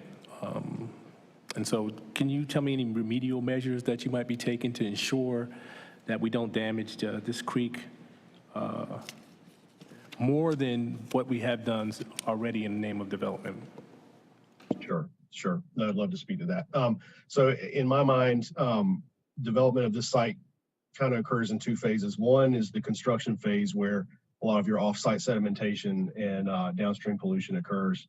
And then the second part would be, after that, when the stormwater system is intact and functioning. So a couple things. With us complying with the upgraded erosion control ordinance, that's going to provide some additional erosion control measures that will mitigate any downstream effects of off-site sedimentation, turbidity leaving the site during construction, things like that. And then after construction, with the stormwater pond, some of the things we're going to be checking for with the stormwater device are nutrient removal, which is nitrogen calculations. And we go through quite a complicated exercise with engineering staff to compute and determine what the nutrient load is. And then there's a reduction that we have to meet with.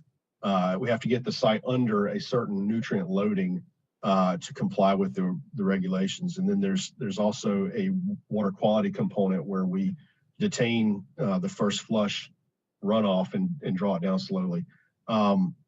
Those two measures, I think, the intent is that we reduce pollution to equivalent to pre-development conditions through those two measures. And then ongoing stormwater maintenance of the pond, which will be the responsibility of the HOA, and there's some metrics in place that we can use to track that after construction is an important piece too. But I think those two measures combined would help mitigate any environmental impacts to Lick Creek. And then the other piece of it is there's no riparian buffers, there's no surface creeks, there's no wetlands that we're impacting, there's no surface waters or other typical environmentally sensitive areas that this project will impact. And so, a lot of times when you have projects that cross surface waters or creeks and streams, and you have those large culvert crossings, you do get a lot of pollution from the construction of those crossings. We don't have any of that here. So we don't have to worry about impacts from wetlands and other sensitive areas that we're just not touching. Okay, thank you. If possible, I'd like to go ahead and move this forward to a vote so that we can complete this case before our recess. So I'm going to close the public hearing at this time. Are there any further additional comments or questions? Seeing none, can I get a motion? Mr. Chair, I go ahead and make a motion that we take case Z22-00035, Fletcher Crossing, with the, I guess there are some proffers. I'm sorry. Go ahead, Alex. Yeah, we had some clarifications on that. So either the use of flocculants will be used or they won't. So we'll need a commitment from the applicant to meet the intent of the erosion sediment control ordinance. Also, at the opening, the applicant said they're making a dedicated housing fund contribution in the amount of $80,000, but the development plan says $40,000. So just clarity on those two items. I'm sorry, this is Zach. 40,000 is the contribution. It was 500 per unit. For times 80 units is 40. And will you be using flocculants? Yes, we can commit to using flocculants in the erosion control phase. Right. Thank you. Thanks. So make the motion with the appropriate proffers to be forwarded to the City Council with a favorable recommendation. Second. Moved by Commissioner Morgan, seconded by Commissioner Cease. Is there any discussion on the motion? Seeing none, may we have the roll call vote? Chair Amendolia, No. Vice Chair Cameron, No. Commissioner Chigars, No. Commissioner McIver, Yes. Commissioner Morgan, Yes. Commissioner Cease, Yes. Commissioner Trapp, Yes. Commissioner Valentine, No. Commissioner Carmen Williams. No. Motion fails 5-4. Thank you. We are going to take a recess at this time to give our closed captioners a rest. We will return at 7:40 p.m. Eastern Time.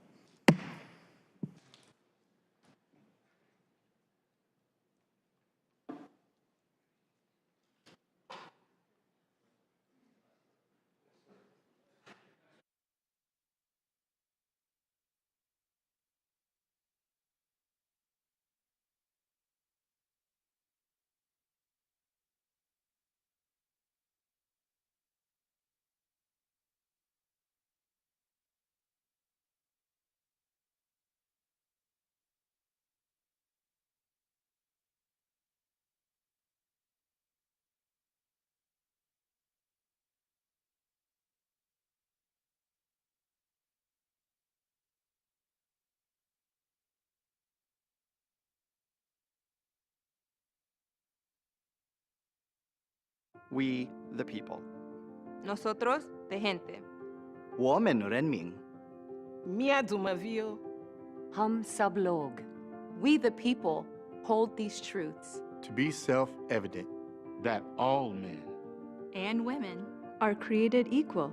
And shall be afforded The inalienable right To fair housing. The City of Durham and HUD are committed to ensuring that everyone is treated equitably when searching for a place to call home. Everyone in Durham should be able to find a home they can afford. That's why Forever Home Durham is creating affordable, livable, and inclusive communities for low to middle income residents. From renting to owning, find out how the city is helping more people find homes right here in Durham. Learn. Let's just start it with you, Matt. I know you guys have a lot going on right now. Let's start with recruitment. I understand that the fire department is looking to hire firefighters very soon. Yes. We've just recently opened up our application process. It's running through April 1st to April 30th. Okay. So we are looking to hire whoever wants to come and motivated to be a part of the Durham Fire Department.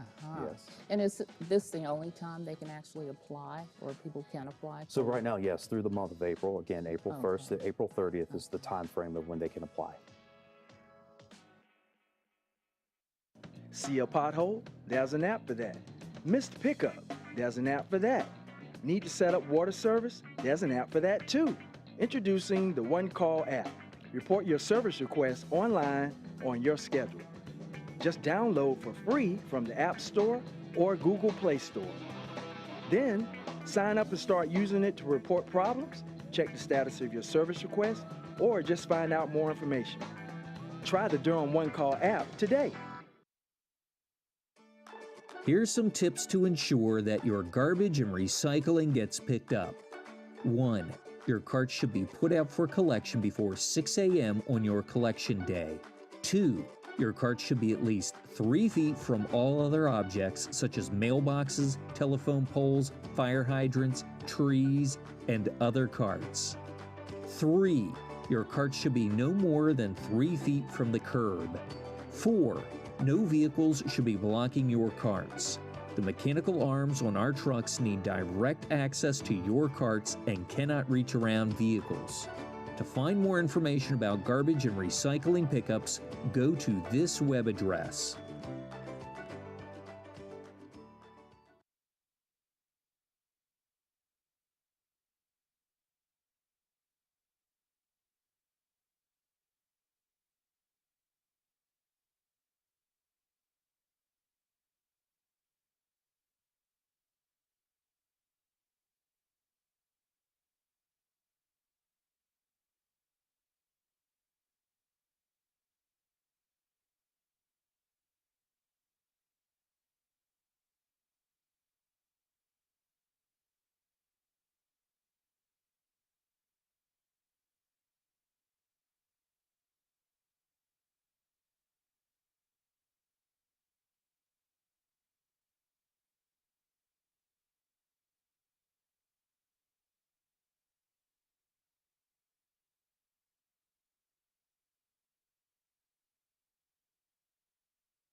Well, actually, staff.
Oh, yeah.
Thank you.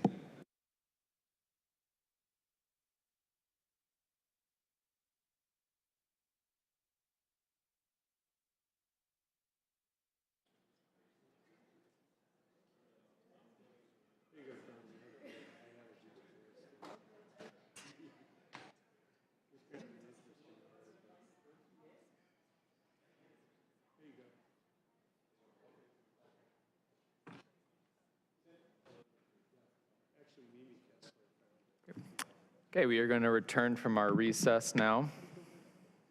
Let the record reflect that Commissioner McIver has showed up. He showed up a couple of cases ago, but I kept forgetting to recognize that he was here. We're going to move to our next agenda item, which is case Z220052 Lumley Road Multifamily. We'll begin with the staff presentation. Thank you, Chair Amendolia. Aaron Kane with the Planning Department again. This case is Z220052 Lumley Road Multifamily. It is located at 5751 Lumley Road, and it is one parcel totaling 47.67 acres. The existing zoning is rural residential and commercial general. The proposed zoning is planned development residential 10.059. And this is in order to construct up to 480 multifamily dwelling units on the site. The existing future land use map designation is office, and staff recommends that if the zoning map change is approved, that the FLUM designation be changed to medium high density residential.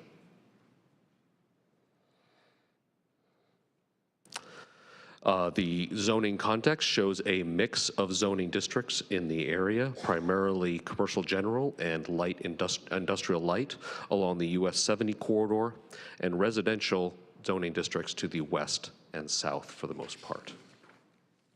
As you can see on the aerial map,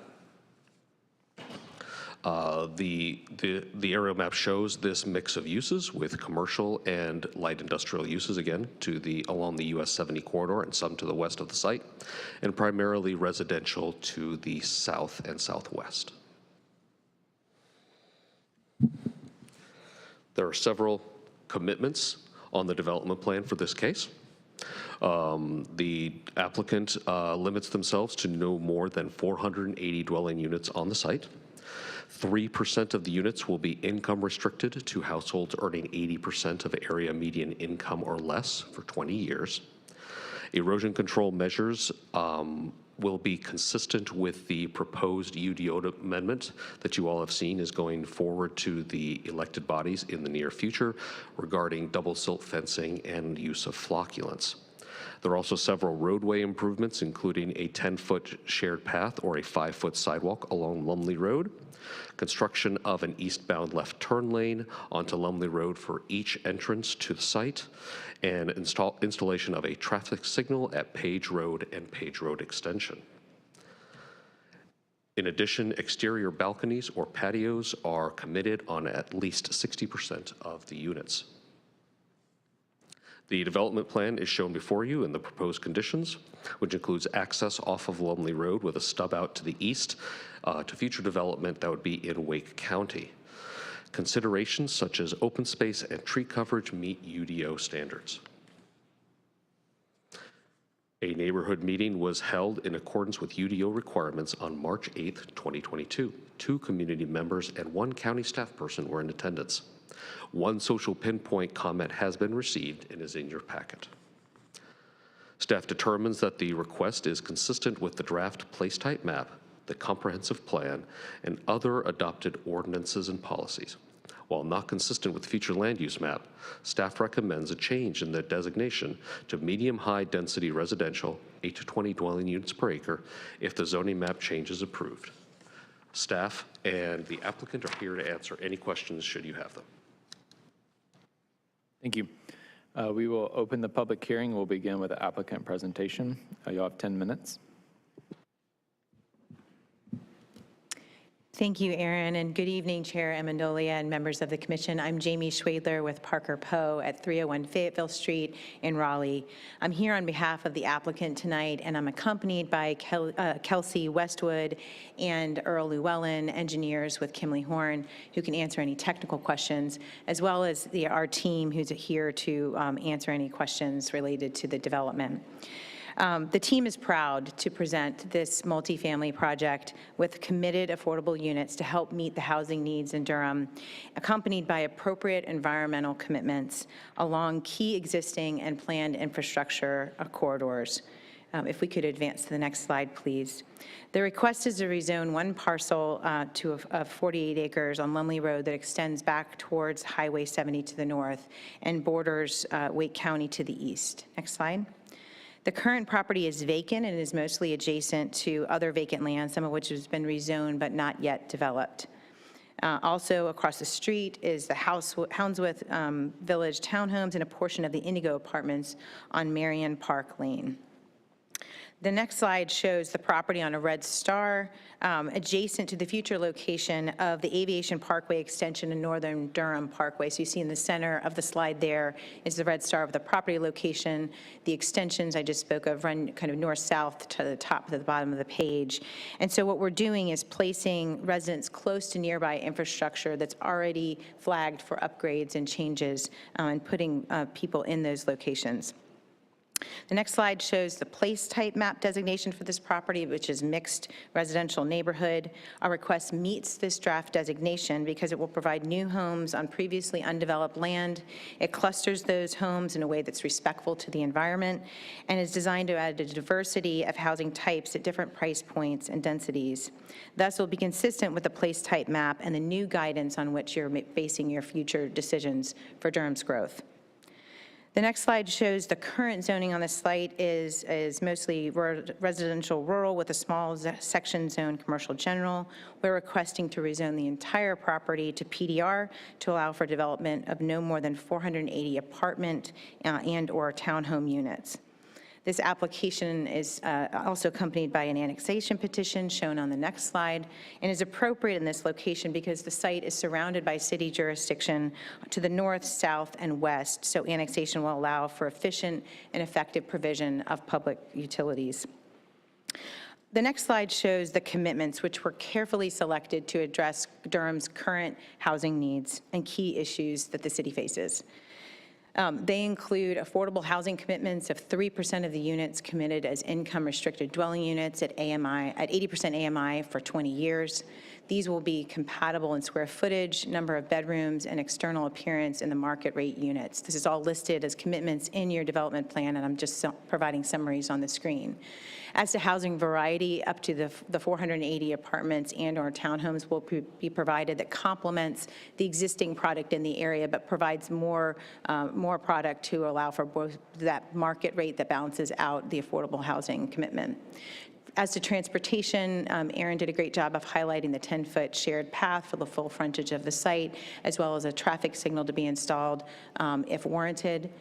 As for erosion control, this site differs, or this project differs significantly from what others you've heard tonight, where you had to ask proactively for those commitments to be added. We've already taken the steps and added those commitments to the development plan. So this project includes commitments for all four elements that you see on the screen that you discussed earlier tonight. The volume of sediment basins will be increased by 150%. Flocculants will be incorporated to reduce turbidity of runoff during construction. Skimmers will be sized to dewater the basin volume in a minimum of 4 days, and double rows of silt fences will be provided along the stream buffers. With respect to stormwater, we're increasing that commitment to the 1, 2, and I believe it says 10-year storm to 90% of that volume, and Kelsey can answer any questions with respect to that commitment. But in each of these cases, we're exceeding what the UDO would require with respect to housing, as well as stormwater and environmental controls, and in doing so in a way that responds to comments that this commission has made for the past several years and certainly made tonight. Next slide, please. And in so doing, we've shown how these commitments appear graphically. So what you'll see on the screen is an illustration of a significant amount of existing environmental features towards the northwest of the site there, some wetlands spread throughout the site.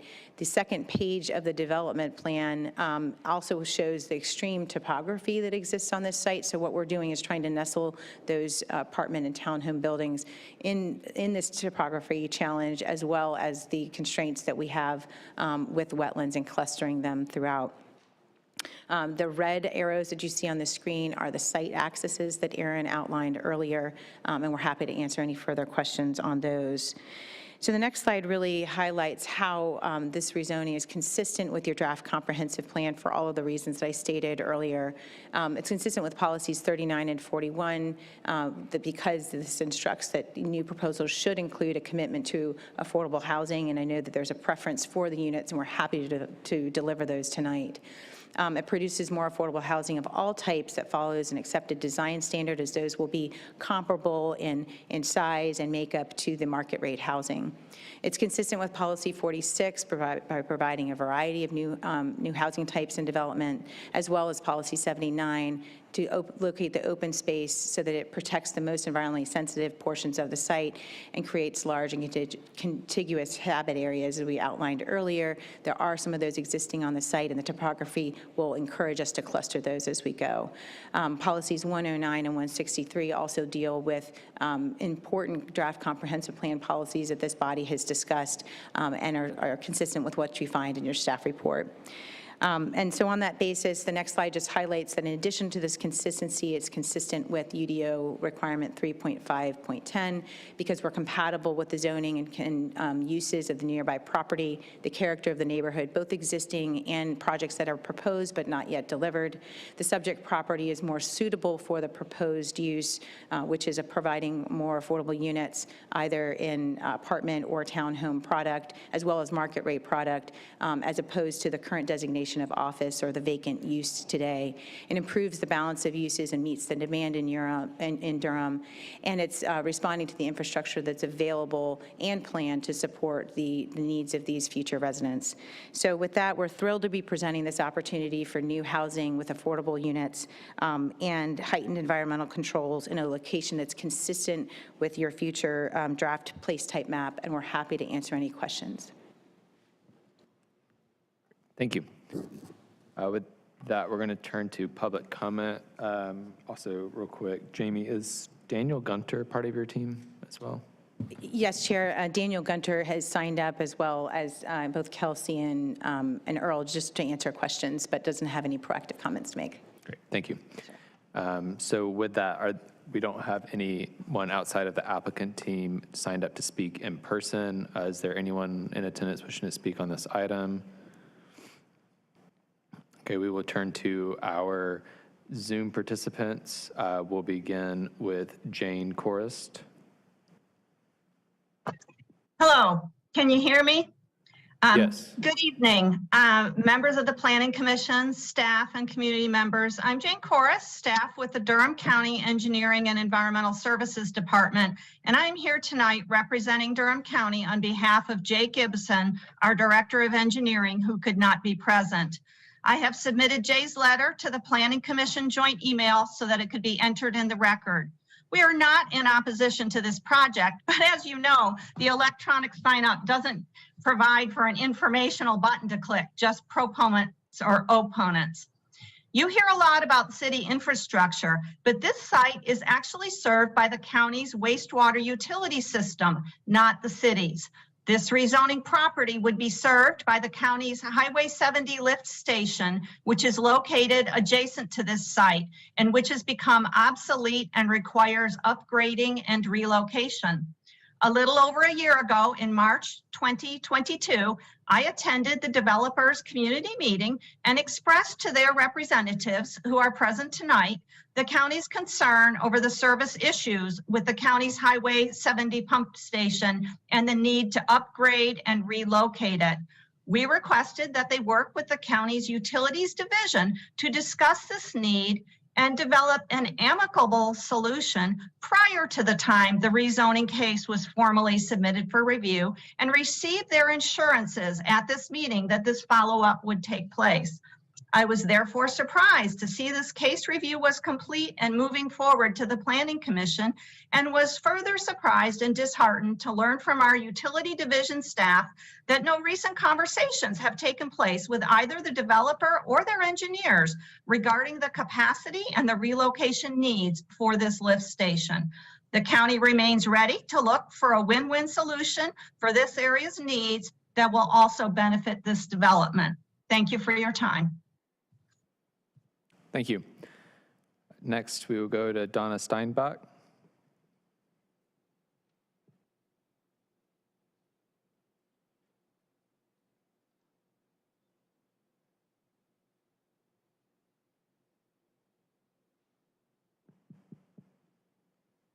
Donna, are you able to unmute? Can you hear me now? Yes. Okay. Donna Steinbach, Durham, North Carolina. First question I have is, is there going to be blasting required for this development, since there's so many topography changes?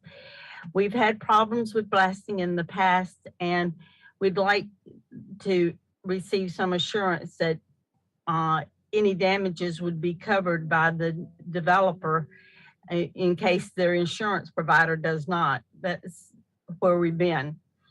The next thing is, I saw a 1, 2, and 10-year stormwater plan. Why not a 100-year stormwater event plan?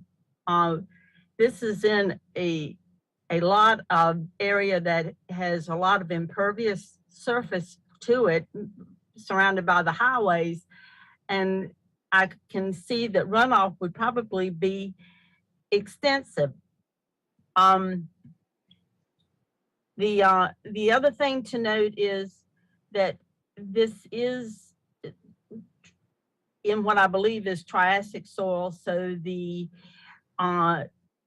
coverings for any exposed land needs to be taken care of very quickly. Just as a note to the developer, because with the terrain differences, that would be very important. Those are my comments. Thank you. Thank you. I also want to let the record reflect that we were able to change Jane Chorist's registration as neutral. So they've been listed as neutral on our registrants list. Next, we'll move to Pam Williams.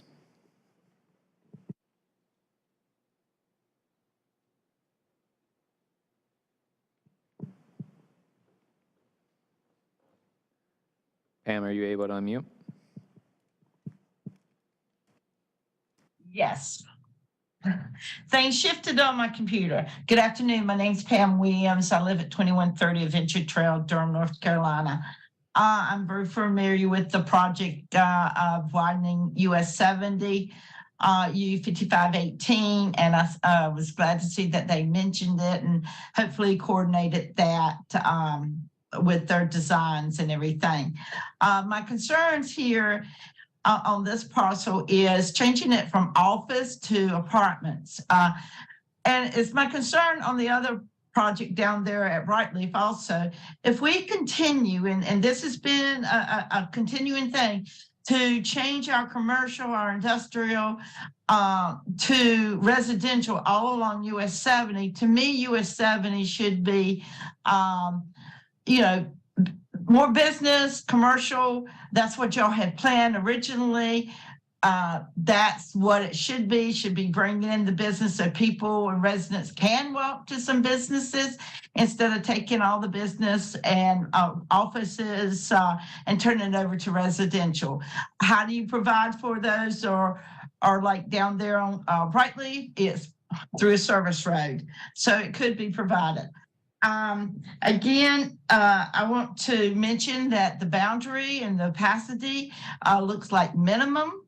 On this, I want to push for what the UDO, the proposed UDO of a 30-foot boundary and a 060 opacity.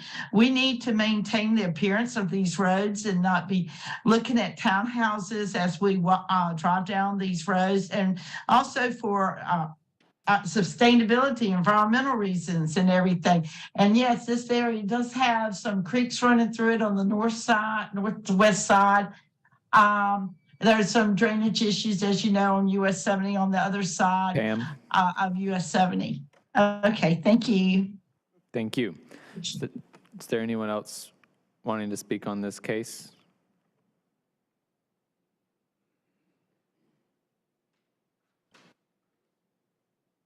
Okay, seeing none, I want to turn to the applicant. Do you want to respond to any of the questions or comments that we just heard? Hello, I'm Kelsey Westwood with Kimley Horn, 300 Morris Street in Durham. I just wanted to respond to Jane's comment and speak with all of you. I know there have been a lot of discussions over the last couple of days about the pump station. I just wanted to let you all know that we are aware that upgrades are needed. We're prepared to discuss that with the county. We have had preliminary conversations with them since the meeting last March, but this is typically an issue that we discuss further at the site plan stage. And so we usually work through all of those design details once kind of the zoning is a little bit more solidified. So we're certainly happy to have those discussions, and we're looking forward to discussing with the county and making sure that we come to a solution that works for everyone. Thank you. Thank you. Okay, are there any commissioner questions or comments? Commissioner Morgan. Thank you, Chair. I had a couple questions for the applicant. There was a comment about the 100-year storm events. I was wondering if that would be something that the applicant would commit to. I was just going to provide a little bit of clarity, and then we'll discuss further. But the 100-year storm is typically the UDO requires that the 100-year storm is maintained in our basin if we're doing a wet pond. So the 100-year storm is not just going to be free flowing out from the site, but we have committed to the 1, 2, and 10 to be at 90% instead of 100% of the flow rate. Jamie, if you. Oh, yes, I can also explain what that means. Basically, the UDO requires the 1, 2, and 10-year storms. We basically have to reduce the flow rate to the pre-development rates. So we won't be letting any more, there will not be a higher rate of runoff on the site in post-development conditions, but we're committing to reducing it further so that our post-development is a little bit less than our pre-development. So we have committed to that. So there's just no commitment to the 100-year event, but you're mitigating it through other means. Correct. The 100-year storm will be contained in the pond, but the flow rate, we'll have to run our calculations, but the flow rate's not being reduced necessarily. The other question I had is, you own the adjacent property in Wake County. What is the development plan for that? I know there are additional units being built in on the Wake County side of things, just so I get a bigger understanding of the big picture. At this time, there's no development that's connected with this one planned for the Wake County portion. Okay, I just know the same owner is there on both sides.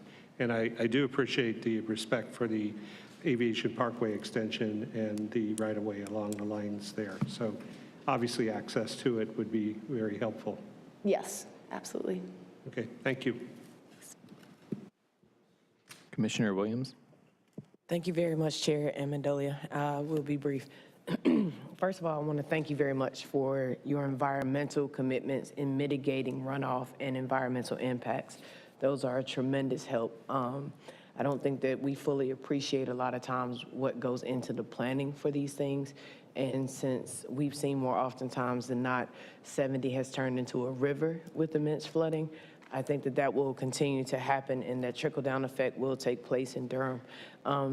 I am excited about this project because you guys are very proactive in how you're considering the site and you're intentional about what you're developing. I'm also excited about the fact that you're considering affordable housing within this project. I do have a request, which is probably a little off-brand, but I think you guys can meet the mark. I would like to see brownstones in this area to break up some of the monotony of what we see in terms of facades. And you would essentially create a footprint that no one else has been able to make. And it would add greater value to what it is that you're looking to establish. But what you're creating in this area is extremely considerate as presented. I do also understand some of the comments or the need, because this is trying to go from commercial, and this area is heavily dense with residential, and outside of Briar Creek, there is nowhere for anyone to walk to. So the availability of possibly charging stations or stores, almost as like a co-op type area, would serve this area, and you could meet that 15-minute walk creation that we're trying to put in Durham by making this a walkable community that is self-sustained in an already heavily traveled area. So you get an opportunity to target passersby or people who live in this area by making the opportunity of creating compact communities that are self-sustained, if that makes sense. So maybe not necessarily like a major grocery store, but smaller walkable storefronts that allow people to be able to dwell, almost like live, laugh, work, play within the same area. But this is a very impressive project as presented. Thank you. Other questions or comments? I have one question for the applicant. So the development plan says that there will be up to 480 dwelling units on the property, and it will be a mix of multifamily apartments and townhomes. I guess similar to conversations we've had before where we have kind of that up to designation, like it could be 480 townhomes in theory. I'm sure from a design standpoint that doesn't really work because those townhomes would be pretty narrow. But I'm curious if you have considered kind of getting like a minimum designation for the apartments and townhomes, or what are your thoughts on kind of that mix between townhomes and apartments?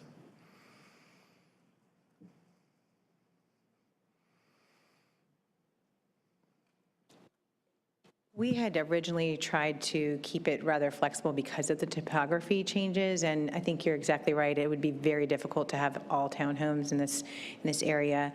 I think we'd like to keep that flexibility so that we can make sure we provide, if we can get to that 480 number, then the higher amount of affordable units are available. And the more we cut that number down, the more the less units it ends up being. So I think we'd like to preserve that flexibility, but it's something I think we're all willing to talk with as we go forward to City Council and see if there's some mutually agreeable minimum we can reach. Okay, thank you. And I want to just follow up a clarifying point on the stormwater piece, because I think I'm personally a little bit confused. So when I read the stormwater commitment, I see it referencing the 1, 2, and 10-year storm events. The question that I've heard talked about tonight is about the 100-year storm event, and we've seen proffers in the past where applicants will agree to do stormwater treatment up to the 100-year storm event. Are you saying that you are addressing that or offering that tonight, or is the commitment in the development plan the commitment? The commitment in the development plan is the current commitment, but I think similar to the item on, the mix of units, I think we can have those discussions as we go forward and discuss kind of what we're comfortable with as far as the applicant team is concerned. Okay, thank you. Commissioner Cease. Yeah, thank you. I just want to second both of the points that Chair Amendolia just made, because as it stands now, much was made in the presentation about presenting multiple unit types, but there's nothing in the requirements that would require you to do so. It could be 480 townhomes, 480 apartments. So there's not a consistency between the presentation and the text commitments. And I would hope that by council you can address that in the way that a lot of projects that have come before us have done so, while still maintaining a lot of flexibility in terms of what that mix is, whether it's a max of certain number type by type. There are a lot of ways to address that, but right now it's not addressed. So the principles that you're saying are being addressed aren't backed up by the text commitments, I think. And similarly, the confusion is understandable regarding the 100-year storm, because in fact, you're not addressing it, is what it sounds like. So I think either you're addressing it or not. So maybe clean up both of those before it gets to council would be very important. Thank you. Thank you. Other questions or comments? Commissioner Shigaris. Yes, when I first read this proposal, I thought it was, just a good idea, some high-density housing, potential for connecting to city transportation until I heard the part about the county lift station. Can you offer anything more concrete as to, I don't want 480 people flushing their toilet at once and then complaining to the county that it doesn't work because city annexed them in, and then what are you going to do then? Absolutely. Well, I can assure you, I do not want that either. We're definitely committed to, we're committed to providing sewer to this development. And that is a topic that as an applicant team, we've talked about at great length and are committed to finding a solution. I think we know that there's the DOT road improvement project that has a couple alternatives out there. So part of our hesitancy to finalize discussions on that is just kind of waiting to see how the county and DOT are coordinating on that item, which in our initial discussions with the county, they did mention that there was still coordination happening with DOT. So we're certainly understanding of the issue, plan to provide, the upgrades to the pump station. We just need to coordinate some of those details as we get further into the process. But completely understand your concern, and we want to address that one and will at the time of site plan. So that's not a commitment tonight, but a commitment in the future to address the lift station. Correct. We don't typically see that as part of the zoning process.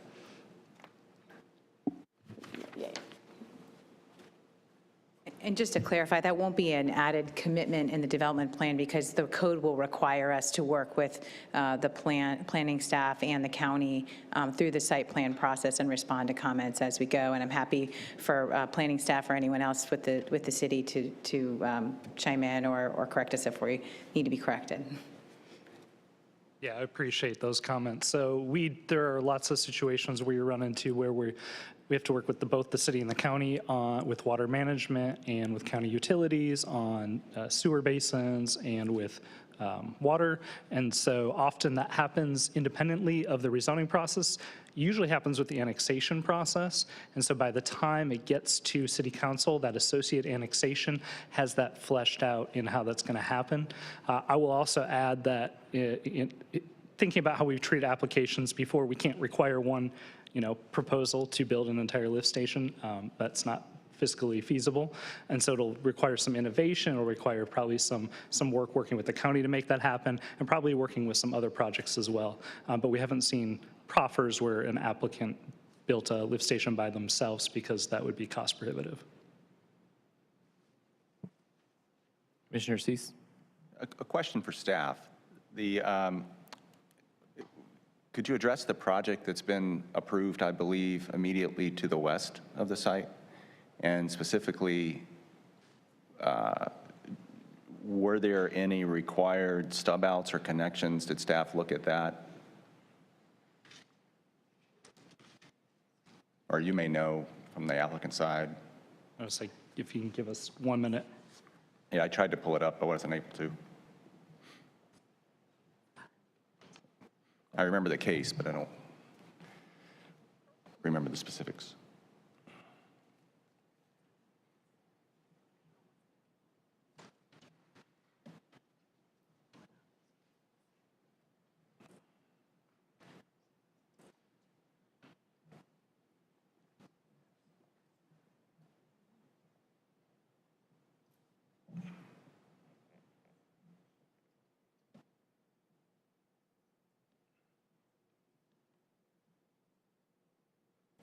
Just while both groups are looking, the reason I'm asking is, of course, because the commission has spent time on connectivity ordinance issues and block length requirements, and this is a sizable piece of single ownership land, 47 acres, unlike some of the cases we heard earlier tonight, which were much smaller and more limited in terms of what they could do. And this has a quarter mile of frontage, or not frontage, sorry, perimeter on the western side. And so the discussions that the commission at least has had with regards to connectivity seem relevant, particularly given the lack of development on 3 of the 4 sides of this parcel. I can try to address that based on recollections of discussions with staff early on. We looked at the cross-access on that particular portion. That location, I don't know if we can bring up the page 2 of the existing conditions for the development plan, but that portion is burdened by a significant valley and topo change as well as the wetlands, and does not meet some of the length requirements for our particular area once you kind of look at the 2 of those combined. I think the discussion with staff at that point is that there likely be some problem connecting for cross-access there, and so to provide it in the other locations that are shown on the development plan.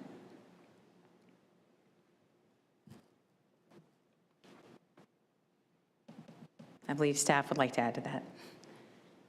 So Erling Thomas, Transportation. So the adjacent development to the west of this site does show a stub on their approved development plan. However, the western property line of this site does not meet the length requirements. Neither did the adjacent one, but they showed it likely for connectivity purposes at the time of site plan. So this development was not required to show a stub. However, if the adjacent development constructs their project first, they will be required to connect to it per the ordinance. I want to be sure I understand this. So if the other development is constructed first, who's the they? They will be required to connect to it? Yes, sorry. Okay. This development will be required to connect. Even though there's no access point shown along that front, Correct. or along that parcel boundary? Because the ordinance, they still have to meet all ordinance requirements, which requires you to connect to all adjacent right-of-ways. And the note that is referenced on whatever sheet it is, sheet 2,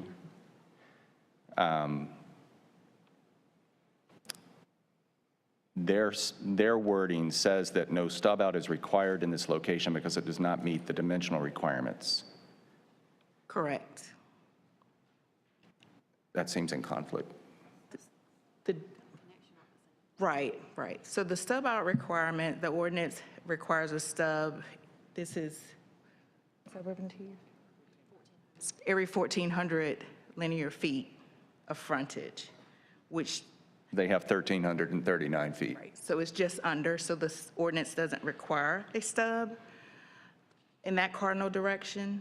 However, the ordinance does require you to connect to all roadways that are existing roadways that are constructed. Okay, so it's a timing matter of when, and would it be construction or when that site plan is approved? It would be constructed or dedicated. So if that right-of-way has been dedicated or. Then they'll be required to connect. Yes. And in your planning and design, have you contemplated that? I think we've tried to see when that is moving forward, and we'll have to respond to the UDO and comply with it when that time comes. But with this, the distinction I think you're seeing is what's required to be shown on the development plan at the zoning stage versus what's required for us to do at site plan. And just to Arlene's point, it's a timing issue that we'll have to respond to if that comes. Well, I understand the framing as a timing issue, but it's also just from a practical perspective. I think this commission has been consistent, and transportation has certainly been consistent, that connectivity is beneficial from a lot of perspectives. And so, I mean, there could be a commitment to provide an access point there, and that would remove the timing consideration, right? And so I guess what I would find to be comforting would be an acknowledgement that the design that you're contemplating is anticipating needing to make that connection. We are trying to minimize environmental impacts, and because of the stream in that area, we're trying to leave that untouched if we can, but if we need to make that cross-access and connection at site plan, then we'll revisit it at that time. Well, it looks like any stream, if there is one that would be impeding this connection, is on the adjacent parcel, so they're already taking care of it. You've got 300 or 400 feet that are clear of the stream, clear of wetlands, according to the topography. So if the stream was there, it'd be a different conversation, and I see the stream to the north. We're talking about the residual parcel, and there's several hundred feet where I think that approved approved development plan is being required to provide a connection. I just think that maybe is item number 3 to add to the list to clean up, because honestly, the way that the presentation came across and the way some of these things are worded causes me discomfort. It feels like there's ways that some of the intent that is being expressed could be circumvented, and I want to make sure that doesn't happen. Understood. Okay. Any other questions or comments? Commissioner Williams. Yes, thank you very much, Chair Amendolia. I want to thank staff for the clarity on the pump station and the lift station and the requirements of a developer or a builder to have to upgrade those. I believe that is a cost share item that should be addressed if it's already in the process of not performing, which could be done by mitigating the issue with federal grant funding, hazard mitigation, several options that are out there. Now, as far as this access point is, I definitely understand the need to not disturb ground. It doesn't need to be disturbed in the event of trying to provide for an access point that you may or may not need to provide because it's not required, especially since we've had less discussion about greater needs within the Planning Commission. I think that the proposal for this longer access point, given the improvements or the requirements or the NCDOT project or the development of the other project, would create greater connectivity without such a short turnaround or such a short access point, which is why we need connectivity in order to deviate traffic in greater transportation methods, which helps to decrease the amount of impact that this neighborhood could have. So when you connect one neighborhood to another, you create pass-throughs. And eventually, with Highway 70 being what it is, once people figure that out, now you've got to implement speed diversion tactics in order to keep neighborhoods safe. And I think that right now, your approach within what's been specified is acceptable, and I have the utmost confidence in staff that if the other site is developed, that what is required will be met prior to approval or final development plan. And thank you for actually putting the time and the effort into including a development plan with such a massive project, because oftentimes or not, we get projects this size with a blank check requirement or request, and this is a very detailed development plan. Though it doesn't necessarily show all the grading of topography and the slopes, it is, it's productive in how it's presented. But I do understand the concerns for wanting to make sure that if approved, that these stubs as required or as needed will be adequate, especially considering the fact of the size and the need for life safety measures to be able to have access to the residents. Those are all things that I'm quite certain will be addressed. But I thank you again. Thank you. Any other questions or comments? Okay, I would like to close the public hearing at this time, and I would accept a motion. Mr. Chair, I'd like to make a motion. I'd like to hear a list of the proffers. Are there any in place? I don't think there were any additional that I heard tonight. So I make a motion that we take case Z22-00052, the Lumley Road multifamily project, to be forwarded to the City Council with a favorable recommendation. Second. Moved by Commissioner Morgan, seconded by Commissioner Trapp. Is there any discussion on the motion? Seeing none, may we have the roll call vote? Chair Amendolia, Yes. Vice Chair Cameron, Yes. Commissioner Chagaris, Yes. Commissioner McIver, Yes. Commissioner Morgan, Yes. Commissioner Cease, No. Commissioner Trapp, Yes. Commissioner Valentine, Yes. Commissioner Carmen Williams. Yes. Motion carries 8-1. Great, thank you. Thanks to the applicants, thanks to staff. We're going to move to our last rezoning case of the evening. This is case Z22-00053, 4000 Sancar Way. Before we get started, I'm going to pass it over to Commissioner Trapp. Yes, thank you, Mr. Chair. I do have to recuse myself from this particular case, so I'll go put myself in timeout and step outside. Yes, and can you just explain your conflict? Absolutely, I'm employed by the applicant. Great, thank you. So Commissioner Trapp has requested a recusal from this case. Can I please get a motion on that? Move to recuse Commissioner Trapp from this case. Seconded. Okay, moved by Vice Chair Cameron, seconded by Commissioner Morgan. All in favor, please say aye. Aye. All opposed have the same right. Motion passes unanimously. Thank you. With that, we will begin with the staff report. Thank you, Chair Amendolia. One more time, Aaron Kane with the Planning Department for Z220053 Sancar Way. This property is located at 4000 Sancar Way, totaling 4.547 acres. The existing zoning is office and institutional. The applicant is proposing a general rezoning to Science Research Park Center to allow for its corresponding uses. No annexation is associated with this rezoning. The existing future land use map designation is commercial. The proposed Science Research Park Center is consistent with the commercial future land use map designation. The existing zoning is office. It is surrounded by Science Research Park Central to the south and west, and Science Research Park to the north and east. This is the last remaining office and institutional zoning in this area of Research Triangle Park. As you can see on the aerial map, there is considerable construction going on in the area for the new hub RTP, and the site is located at the interchange of I-40 and Davis Drive. A neighborhood meeting was held in accordance with UDO requirements on September 27th, 2022. No community members were in attendance, and there are no social pinpoint comments for this case.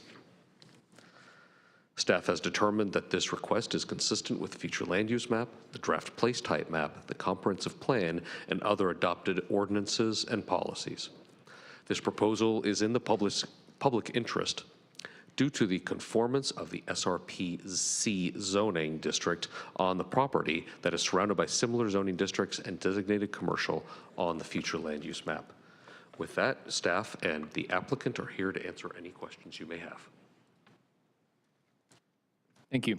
This time we're going to open the public hearing. Begin with the applicant presentation. You'll have 10 minutes to provide your comments.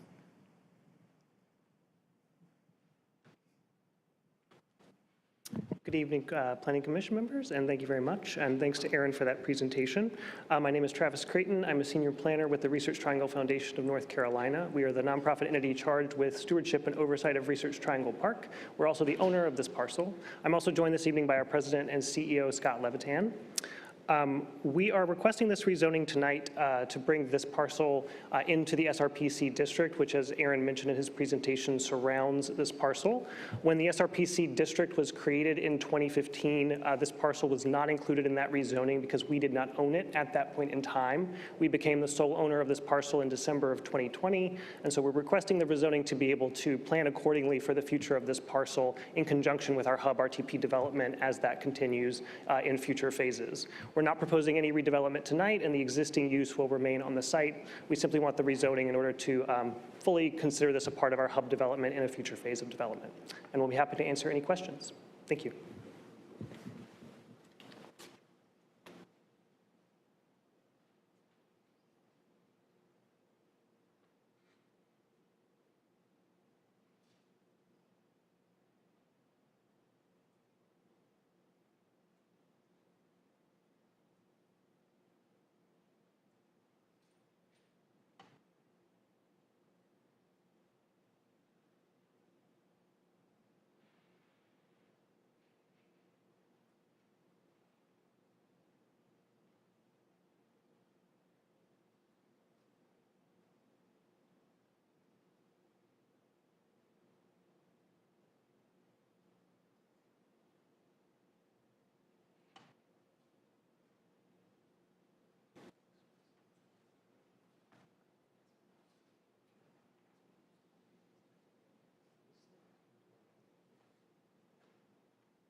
Thank you. We're going to move forward to public comment.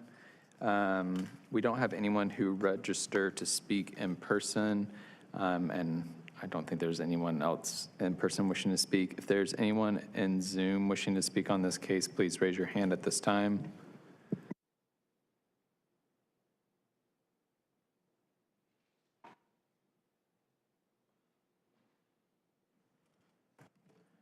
Okay, seeing none, before we get into commissioner deliberation, I do want to disclose RTP is a client of my firm. I am not a part of the project team that has been working with them, and I am completely walled off from what is happening apart from the fact that they are a client of my firm. I do not believe this constitutes a conflict of interest, as I am not associated with the project or the specific work. If you all disagree, you may let me know and we can move forward, but I am making the judgment call that this does not constitute a conflict of interest. So, any commissioner comments or questions? This is for RTP Hub. So this parcel is immediately adjacent to the Hub RTP development. It's just not currently included in the same zoning district. There's currently no development plans for this parcel. I just wanted to make sure, because I used to work in Park Office Drive, and I saw when the development began, and I've kind of watched it throughout its phases, and this is a massive, massive campus that you all are developing. So, yeah, I was wondering what was going there, but thank you. Thank you very much. Any other questions or comments? Okay, seeing none, I'm going to close the public hearing and I would accept a motion at this time. Mr. Chair, I make a motion that we take case Z22-00053, 4000 Sancar Way, to be forwarded to the City Council with a favorable recommendation. Second. Moved by Commissioner Morgan, seconded by Vice Chair Cameron. Any discussion on the motion? Seeing none, may we have the roll call vote? I just want to clarify, sending this case on to the Board of County Commissioners. I make that correction, that we forward it to the county commission, Durham County Commissioners. Great. Thank you. Chair Amendolia. Yes. Vice Chair Cameron. Yes. Commissioner Segaris. Yes. Commissioner MacGyver. Yes. Commissioner Morgan. Yes. Commissioner Cease. Yes. Commissioner Trapp is not here. Commissioner Valentine. Yes. Commissioner Carmen Williams. Yes. The motion carries 8-0. Great, thank you. Okay, Commissioner Trapp is coming back in right on cue. Okay, with that, we are done with our rezoning cases for the evening. We are going to turn to our last agenda item, which is the comprehensive plan update. This agenda item is meant for commission deliberation only. We are not holding a public hearing as part of this. And I'm actually going to close the public hearing because it was left open because this was continued from our last meeting. The purpose of this time is for commissioners to express concerns and comments on the policy areas in the draft comprehensive plan so that we can give staff information that they need on just our thoughts for when we approve this in May, our second May meeting. So staff, I don't know if you have any more comment or framing you want to put around this conversation, but if so, I'll turn it to you and then we can discuss any comments or concerns. Maybe just a little framing. We don't have a formal presentation. You've already done that twice, so we'll spare you tonight. We just wanted to give the commission a chance, since the last two meetings were spent talking mostly about issues related to the map, to not forget about the policies and the actions, which are also very important. So Carl Kalasna and I are here, and Lisa Miller and Kayla Seibel are joining us via Zoom. So if you have questions or concerns about any of the policies or any of the actions, particularly if you think there are any policies or actions you think should be changed or are missing, we want to hear about those now so that we can be prepared to have amendments or choices, like we had last time, if there's, a choice of 2 different policies that we can put in front of you so that we can be prepared to have a final vote in May. So we'll just open it up for any comments or questions, and we'll have the most appropriate person try to address your concerns. Great. Okay, who would like to start?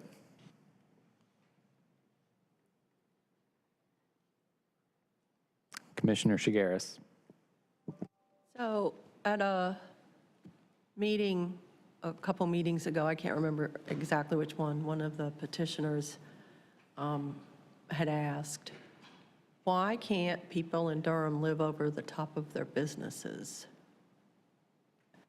Is that a thing? I guess it is, because and if we want to, is that going to be addressed in this? Is that a good idea? I think it would be a good idea.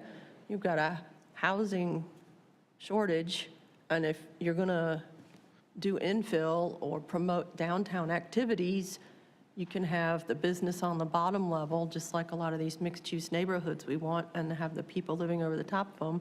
The water and the sewer and the infrastructure is already there. They can walk, they're downstairs at just 15-minute walkability. How can that happen? Yeah, so we definitely agree that that's a good idea and should be something we encourage more. It's actually allowed currently in a lot of our zoning districts. It just doesn't get used very often. It used to be very common to do that, but just the way zoning and lending and all those sorts of things have changed how we develop our cities has made that less common. But I think one of the things, I don't think there's any policies that specifically address the kind of what we call vertical mixed use. But you'll see most of the place types encourage the mixing of residential and non-residential, unless it's something like industrial where there could be a conflict in those kinds of land uses. But certainly in neighborhood services, which is kind of the place type designed to be the small commercial area, having residential above a retail establishment is certainly encouraged. And in places like downtown or transit opportunity areas, having multiple stories of residential above retail is also strongly encouraged, and also currently allowed in our zoning districts.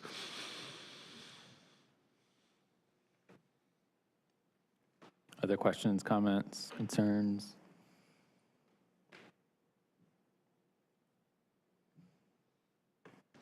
Commissioner Cease.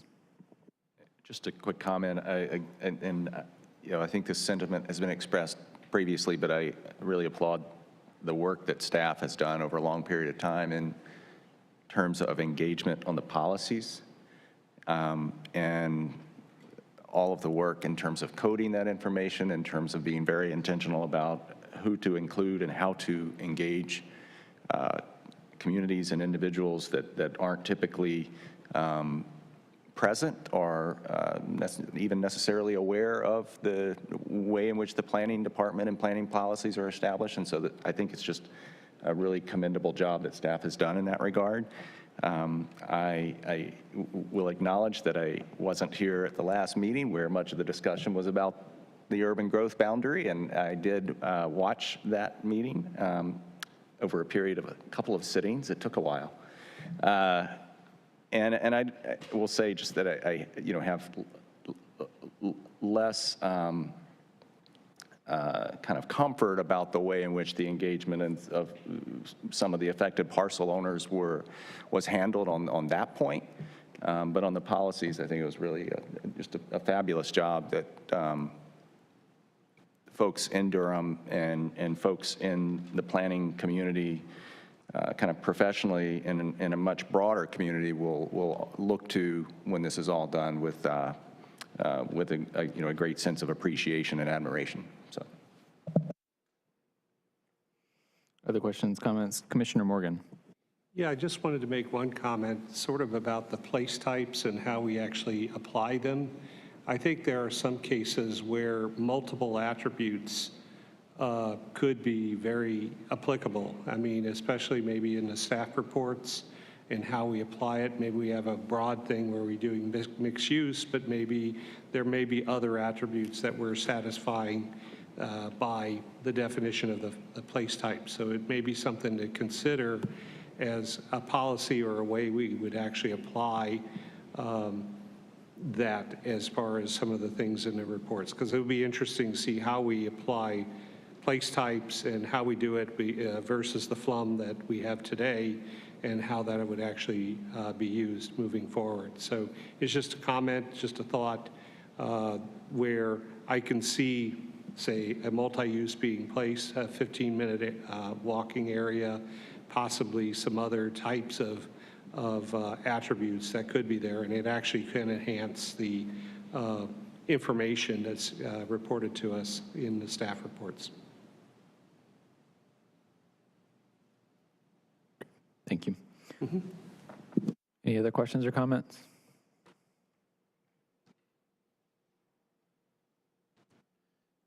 Certainly, I'd say if you think of something in the meantime, we'll need several weeks to get the May 23rd agenda prepared. So just ask you to give us enough time to do that, but certainly understand that if you can't think of all your comments right now on the spot, and for those commissioners who aren't here, we'd be happy to hear from them as well.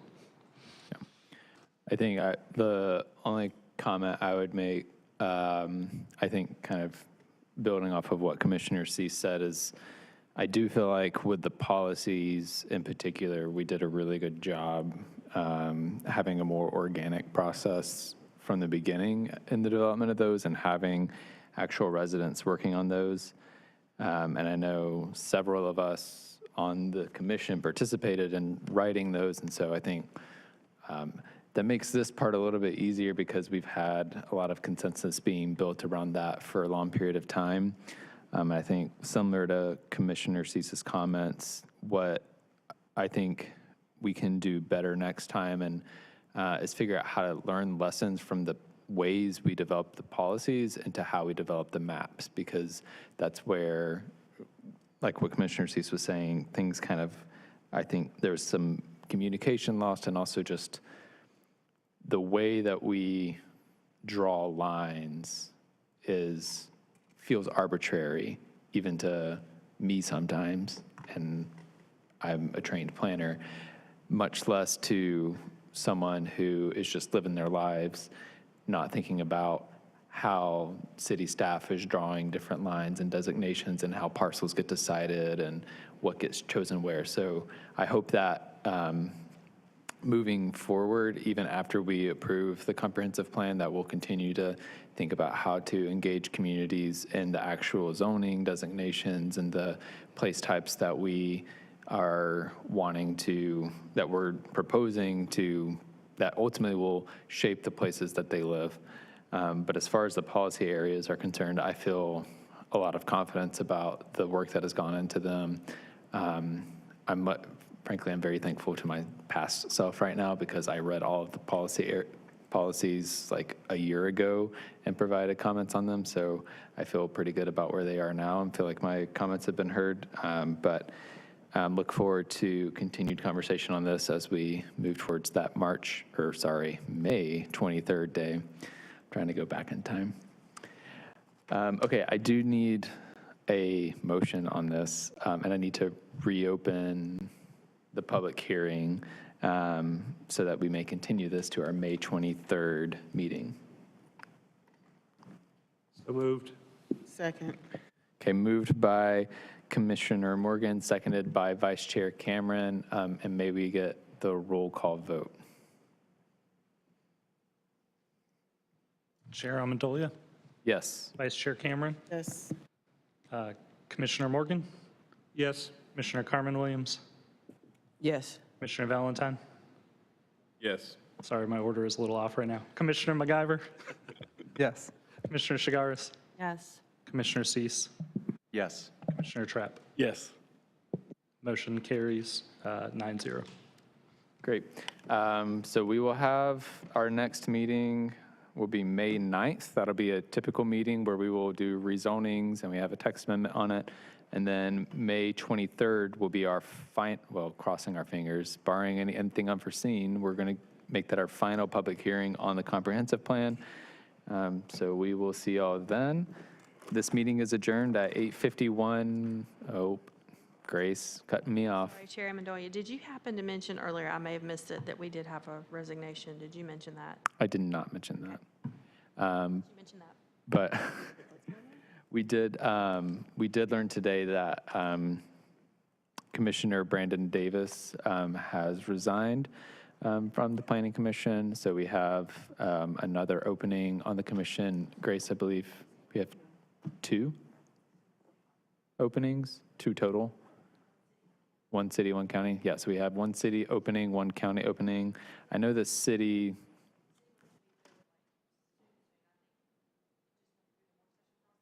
Yeah, the city one should be filled soon because it just went through the work session. But yeah, we did have Commissioner Davis resign, so we'll be looking to fill that county seat. Great, this meeting is still adjourned at 8:51 p.m.